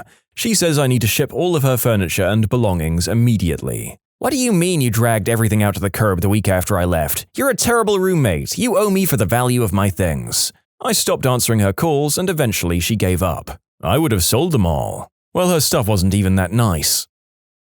Mine was adamant that I tried doing the deed with him. For clarification, I'm a straight guy and I didn't know he was gay. He said that I might like it, but I'd never know if I didn't try it. I've had that phrase used on me too, from my best friend at the time. How do you know you're not gay if you've never done anything gay? How did you react? I kinda froze up and stammered something about how painful it would be without lube. Then I left. I don't think his family thinks much of me anymore because I didn't visit him in hospital a couple of months later when he was in a coma. I don't think they know their son wanted me to top him either, so I don't blame them for being mad at me. I'd planned to spend my birthday evening quietly reading and watching Italian murder mysteries. Roommates announced that I needed to go make plans because they were having friends over and didn't want it to be awkward. The friends they were inviting were always so incredibly rude to me. So I smiled and said, sure, I'll make plans, and invited 3 of our neighbors and half of my creative writing class to eat cake and watch Italian murder mysteries. My crappy roommates had to go to their friend's apartment instead. He was a germaphobe and a bit stupid. He wanted all the other housemates to completely scrub the tub with cleanser after we took a shower, so he wouldn't come into contact with butt wash water or something else. We laughed at him and told him he could disinfect the tub himself before he showered if he was so worried. If someone has a problem like that, I'd happily spray down the shower after use. Just a small thing, but fricking scrubbing the entire bathtub? Frick that.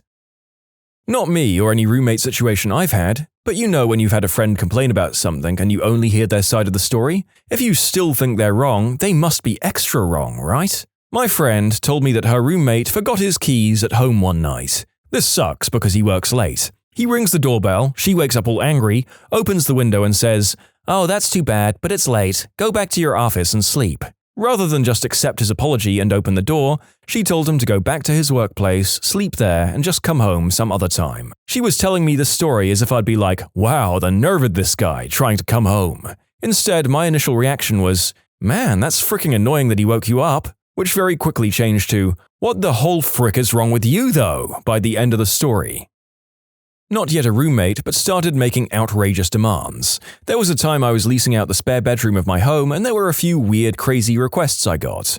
An elderly lady thought the room for rent also included me taking care for her as a caregiver and driving her around. She also demanded I install ADA ramp on my porch. A couple who was so sure I would select them as a roommate, I told them of my no pets policy, went to my yard and started to plan out how they plan to fence off a section for their doggy. Hello lady, this is my home. They got mad when I told them I was turning down their application. FYI, I have nothing against dogs, I have cats that happen not to play well with others, hence the no pet policy. Had an actual roommate that refused to pay the bill because she was broke and would close the door on me and expected me to pay for her part. Yet she was out all night partying and getting expensive weaves. She left her email open at my PC and I saw the cost. Told her I can't pay her part and she'll get evicted if the rent is not paid on time. She left a week later.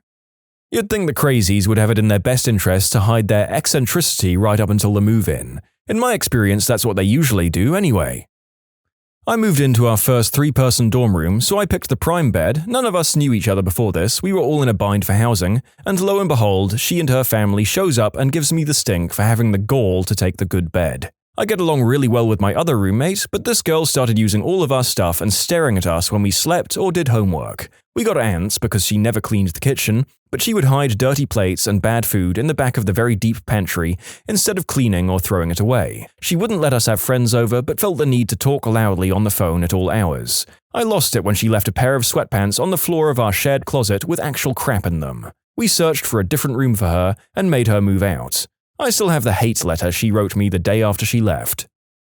I met my first roommate on Craigslist. First red flag, I guess. I wasn't allowed to keep my music above volume 10 after 9 or 10 p.m. She, however, sang gospel songs loudly in the living room until 4 or 5 in the morning, every single day. I had to open my mail in front of her, otherwise she'd open it because it looked important. Aside from this being totally illegal, why the frick do you need to read my bank statements? She'd text me when I got Amazon packages.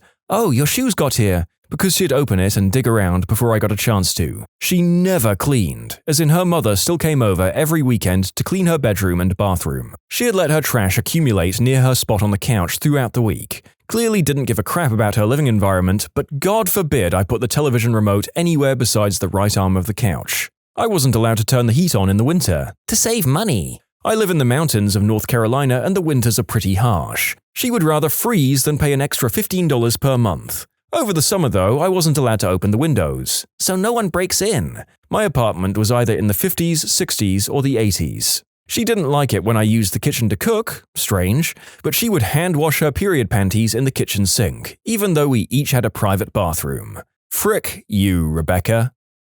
I had one roomie announce one day that he was going to stop paying his share of the rent. I explained that no rent equals no room. He thought that was unreasonable and went around telling people I was cold. What a butthole.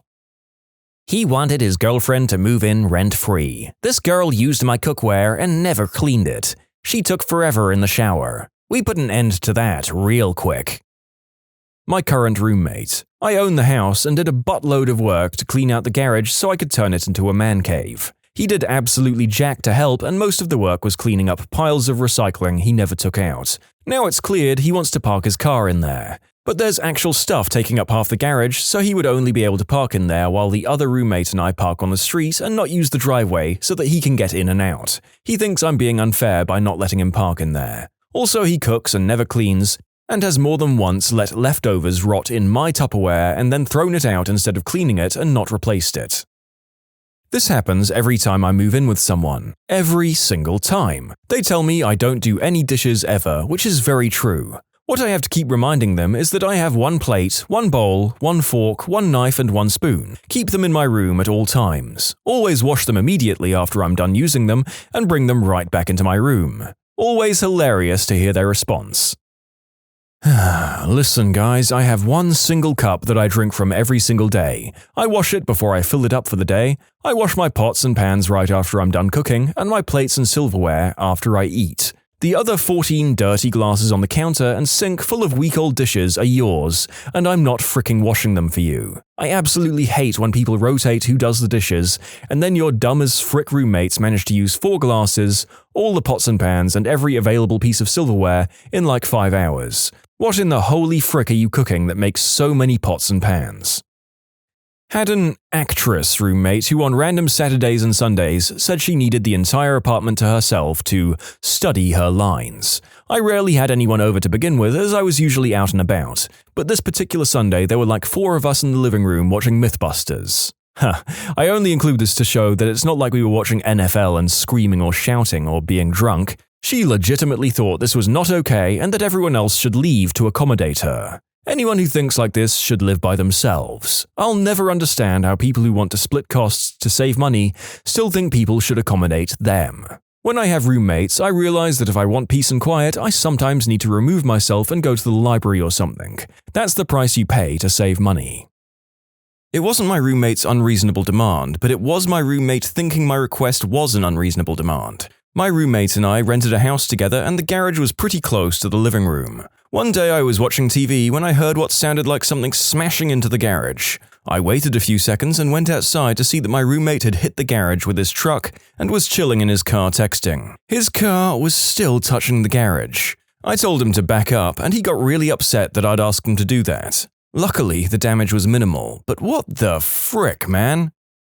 When I was a freshman in college, I lived in a dorm suite with 4 other girls, 3 single rooms and 1 double, which I shared with a roommate. One of the girls who lived in the single rooms was a real piece of work. Every slight change in the suite would drive her nuts, and she'd always be knocking on our door demanding an explanation for some minute thing or another. One time she knocked on my door only to show me a tiny scrap of ham and a piece of cereal pinched between her fingers. There was meat and Cookie Crisp on the kitchen floor. "Is this yours?" "Yes," I said. "You can throw those away." I also came home to her crying in the living room once because of another of our suite mates put a monster poster on the front door for a Halloween decoration, and it scared her. I guess those things don't sound too crazy out of context, but she'd knock to tell me she'd moved my food from the table to the counter and just general tiny stuff like that. Very strange. Parents, when did you realize it wasn't just teenage hormones? Your kid was just a bad person. My parents are realizing what I've known about my sister for years now. She's on the hook for $60,000 in student loans and such, after failing out of 2 colleges for rampant drinking, and refuses to do so much as her exit counseling for them. Parents have co-signed everything and Mum says that every call she makes there ends in shouting because it's screwing up their credit. Because she lives a couple of states away from them now, she thinks she can get away with it. Mum says they're thinking of taking her to court over it. My sister was in this situation a few years ago. I fully sympathize with you and your family. In the end, we threatened to take her to court over the damages she caused to the household and credit, and it scared her into behaving. In the end, however, she nearly ended up in prison, did community service, moved to a different country. I saw her for the first time in years a couple of months ago, and she's finally grown up. She's now 28. Finally. My dad makes a good living that allows my mum to be a stay-at-home mum. As a stay-at-home mum, my mum's only real job is to be the maternal figure of the house. Needless to say, she goes all out.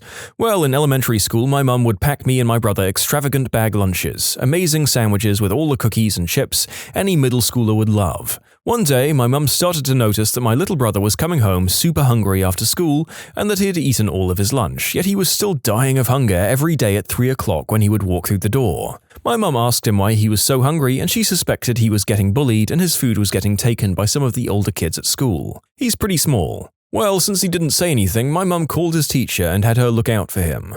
My mum got a startling call not more than a week after her inquiry. My younger brother was gathering the fat, poor, hungry kids who didn't have money or were still hungry for food and was putting on a hunger talent show. He would make the fat kids dance for his food and the poor kids do weird jackass-like stunts for it. When my mum heard, she was devastated. She had spawned a real little butthole. Years later, he's a successful lawyer with a beautiful family, but still a fricking butthole. Your brother is President Snow? At first, I thought this was going to be a story of him donating his lunch to the less fortunate and was wondering how that made him into a butthole. My brain had trouble fathoming the depravity of the reality of this story. That he turned out to be a lawyer is no surprise.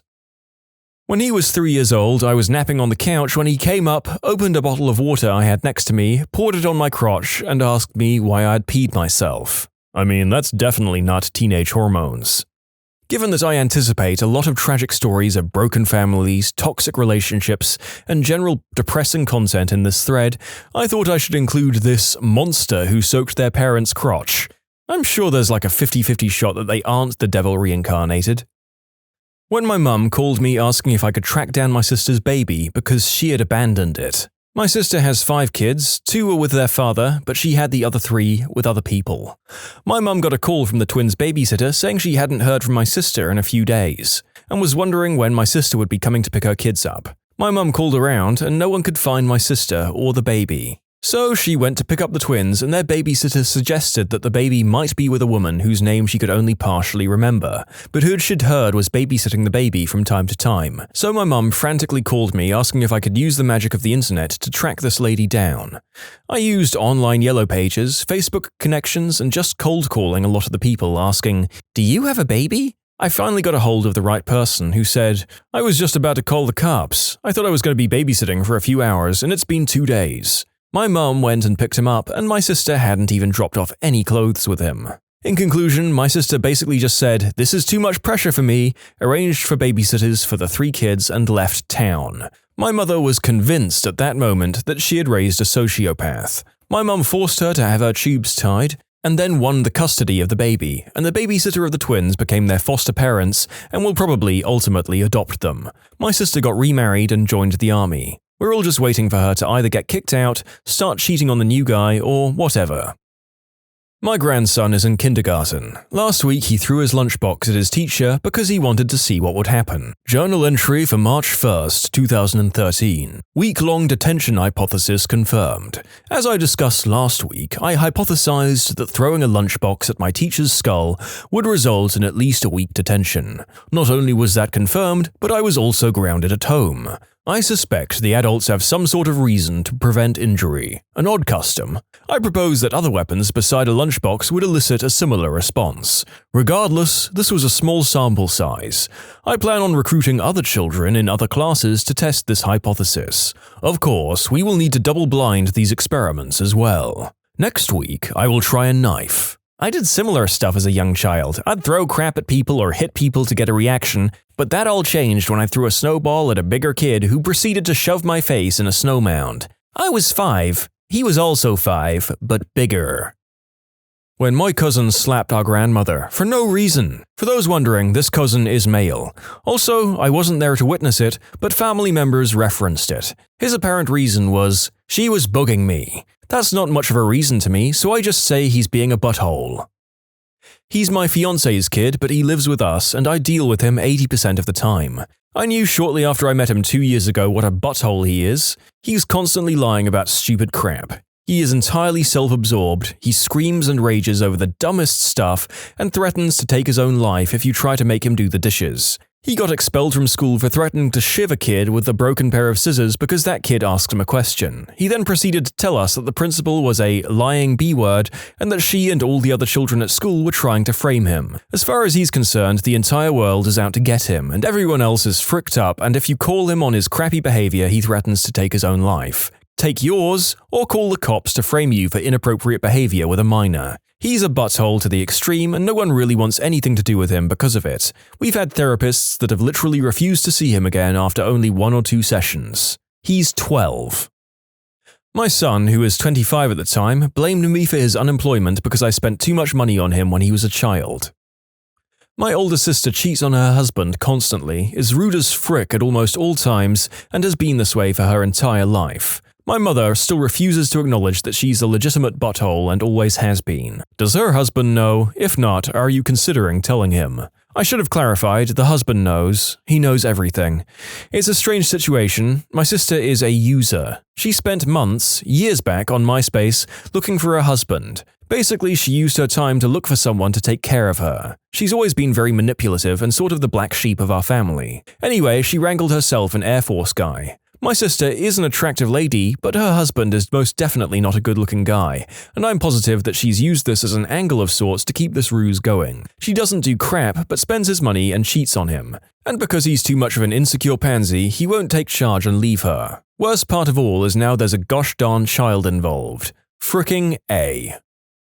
I don't know if my 13-year-old is a butthole just yet, but last week he was suspended for running up to a kid at school who wasn't looking and smacked him across the face super hard, while he was videotaping it with his phone, no less, and then uploaded it to Vine and Twitter. And then he said he was just joking around. I'm also starting to think he's a little dumb because we live in Steubenville, Ohio, and if there's one thing the kids there should have learned, it's that you get in a ton of trouble for doing illegal things involving social media. That was a trend in the UK about 5 years ago, except it was called happy slapping. Sometimes the best love is tough love. If you keep giving him the benefit of the doubt, he can get away with it and will continue to do that in the future.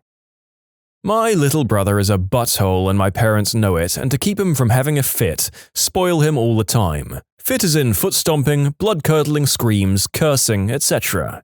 He's 13. I despise him greatly.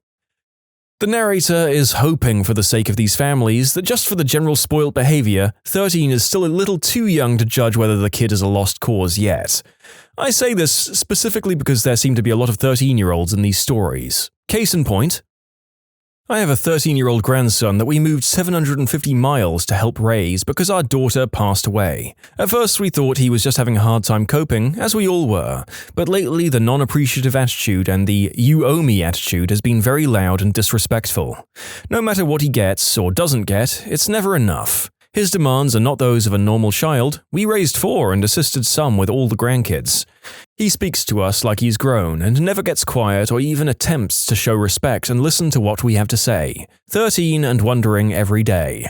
I'm a teacher who works with middle schoolers every day. Remind them that the only thing they're entitled to is the air they breathe and maybe some food to keep them alive, and clothing to keep their body temperature from lowering below 98 degrees. And if he acts like a butthole, take away everything except for the essentials. Kids who think they're owed everything grow up to be adults to think the same way. Not so cute when you're 30 with the maturity of a 7th grader. And if you do this, be very matter-of-fact about it. Not angry. They sense anger as weakness and try to push your buttons.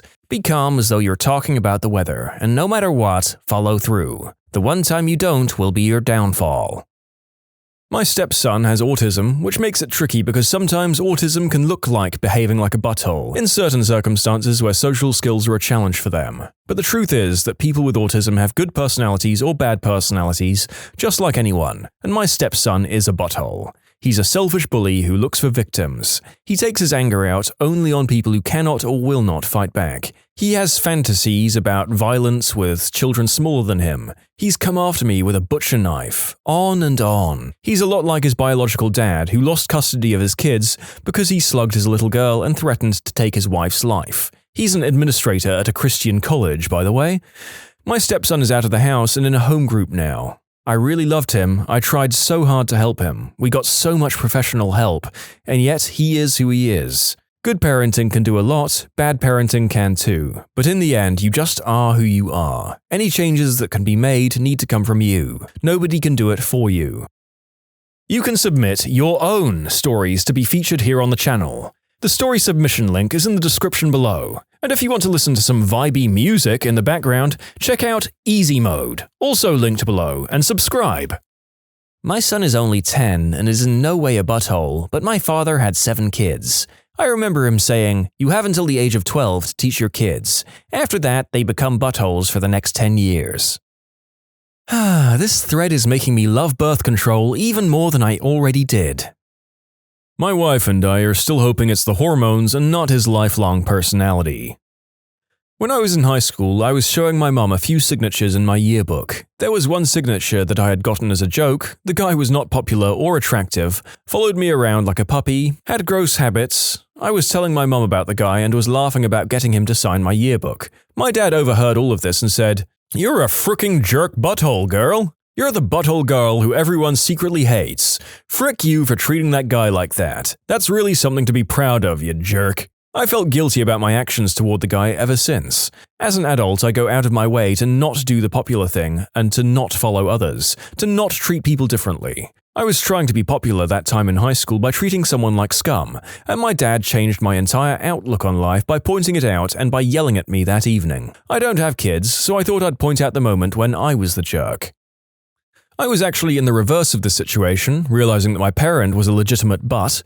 I was bullied in school quite a bit as a kid. During that time, I wasn't living with my parents, I was living with my grandparents. When I moved back in with my mother, I realized how differently she acted behind closed doors than I was used to. Emotional bullying, PMDD, anger management issues, hormonal imbalance. I started to ask about her childhood. She told me stories about how she and her best friend would terrorize people and bully other girls in school. In one example, leaving dog crap in a birthday gift box at the foot of a girl they particularly liked to torment, until she eventually transferred. She had a few stories like that she would tell with a laugh like they were totally normal and hilarious. In conclusion, my mum is the answer to the question, what becomes of the childhood bully?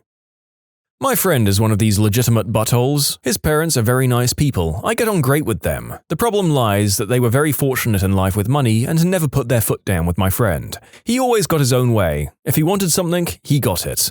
He refused to go to university, but his parents really wanted him to. He then went to uni on the basis that they would pay for a year's travel expenses for him. A term into uni, he got his parents to buy him a car, otherwise he would drop out. I put friend at the top because he's actually a really nice guy up until his teenage years.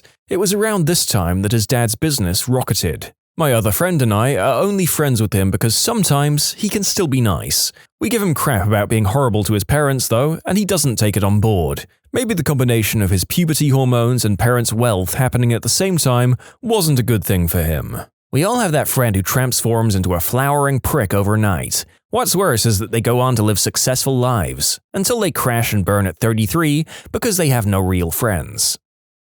My mum's just figured this out with my little brother. He's 18 and just moved to uni. Me and him haven't gotten along for a long time. My mum has defended him for years, claiming he's just fiercely independent and enjoys his privacy, but I've considered the behavior obnoxious for a long time. If you ask about how he is, he flips out because it's not your business. If you have a conversation and he disagrees with you with something, he will not respond to any evidence that supports you and will belittle and patronize. Yeah, sure it is. Oh yeah, right. But that's just how he is. He has zero empathy. If something is going wrong in someone's life, he becomes Mr. Hindsight, absolutely emotionless and again, condescending and belittling. There is no such thing as opinion or grey areas in his world. If he's seen someone's life go to crap through green herb use, then all green herb use is terrible and the medical Mary J idea is bullcrap. If he likes a band, they're good, and if you disagree, not only are you wrong, but you're a little piece of crap he's found on his carpet. But he just can't communicate very well. He doesn't really mean what he's saying. Try and listen better. So he went to uni and hasn't called my mum except to ask her for help moving from one room to another. She is obviously worried. He's the baby and now her and dad have an empty nest and she misses him.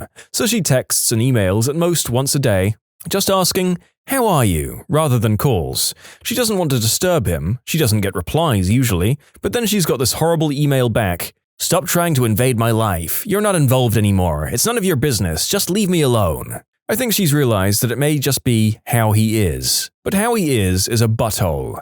She's still trying to defend him a little, but when I talk to her, it's easy to hear the hurt in her voice. She's always been there for this little brat, much to my annoyance, as she's always sided with him in arguments. "I know he's yelled at you for the last 30 minutes, but did you ask him how school was?" But hearing her this upset is awful. I think she's always hoped that once he got more independence, he'd relax a bit. He always felt trapped in our hometown, but it's gone the other way. I honestly don't think he has any intention of being part of the family again. He's previously told me that if I or he ever have kids, they're probably not going to meet each other, and that looking after my parents is probably going to be my responsibility. I don't overly mind, but I know it's going to kill my mum. Yeah, I knew that there would be a lot of sad stories like this when I picked the story group, and here is maybe our most detailed example. Heartbreaking. I have a son who I thought was a butthole from a very early age. He could give you a look at age 2 that made you deep down want to punt him like a football. Like it triggered some old, deep part of the brain that we don't use anymore and actually made you angry just by this look he'd give you. After a while, it no longer bothered me. I figured he was just born a butthole. Then at age 6, after many specialists and tests, he was diagnosed with Asperger's. With proper treatment and understanding, he's now only casually a butthole, but getting better. I started reading this out of curiosity. Funny how so many are not from parents, but from siblings and other relatives. My cousin supposedly locked herself in the bathroom after an argument with my uncle, called the cops and claimed that he, along with my aunt, were being physically inappropriate. She asked to be removed from the home and she was moved into a foster family. She still came to all family holidays and insisted on sleeping in my room. I have a trundle bed, so a spare bed underneath my bed, and she would wait until I left the room and would steal from me. On 2 separate occasions, my MP3 player and my Game Boy Color, along with all the games, were stolen. She lived 4 hours away, so when my aunt eventually found them, I had to wait for them to be mailed back to me. She was a proclaimed animal activist and vegetarian. Only when it was convenient to her, though. I've been a vegetarian for 9 years and we always had veggie food in our house. She was always just an awful person. I've been planning my wedding for almost a year now. She got engaged and within a month, she stole my future wedding date. Seeing a lot of the stories here, I'm recognizing myself at that age and I feel like it's worth reassuring the parents in this thread that it may not always be like that. Looking back, there are so many things I did in middle school and high school that I really regret and that I feel terrible about now. I could have easily been considered a butthole, I think. I'm now in my 4th year of university and I consider myself to be a much better person than I was back then. I know that I caused my parents a lot of grief then, but seeing how things between us have gotten better makes me happy. So you shouldn't give up hope at such an early age. Sometimes all it takes is for your kid to grow up and earn some experience in the real world. I saw the exact moment on my uncle's face when he realized his son was a butthole. He had been getting into trouble, little chicken crap stuff, then he gets busted for statutory. So my uncle, who used to be a police officer, calls in every favor he can to get the charges dropped. He hated what his son did, but it was his son and still felt he had to look out for him. Then, the very night his charges are dropped, the moron goes out and gets arrested again for the same crime. No help the second time. Now he deals blackjack at a casino and has a gambling problem. The tragedy is, he used to have so much potential. My parents told me that I was a crappy kid my whole life. It wasn't until I was in my 20s that I was able to reflect on this and realize they were just narcissistic buttholes who don't like children. My dad used to tell me I was the most selfish person he knew. I did the family laundry, cooked the meals, cleaned, got all A's in school, and never did drinking or substances. Sorry, I sometimes needed time alone. I realized my younger brother was a butthole when he was 3 years old. He had been hitting, biting, kicking, and generally bullying my 2-year-old brother, and my dad's response was, "Boys will be boys." Anyway, my 3-year-old brother was mad at the youngest for some reason. He pushed the baby onto the tile floor and proceeded to take violent action against him. Needless to say, the baby was rushed to the ER, where my dad claimed the baby had just fallen over. This sort of abuse is still happening. They're 15 and 16 now. The only difference is my dad tells the oldest not to leave marks because CPS has been called multiple times throughout their childhood. One time I caught the oldest trying to engage in inappropriate behavior with the other, and I was so angry I beat the crap out of him. I told my family and was going to call the cops, but they informed me if I called the cops, I was dead to them. The butthole is the golden boy and can do no wrong. He's the spitting image of my psychotic father. I thought my 13-year-old was up to some crap. A couple of days ago, I saw him unlock his phone. He went to practice and I gave in to curiosity. He's actually a really nice and cool nerd. I figured I was already a crappy parent for looking, so I browsed it all. Texts, Facebook, and Instagram. It was all chatter about sports, video games, and horse masks. His pics were of his siblings and passed away grandmother. I felt horrible for not trusting him.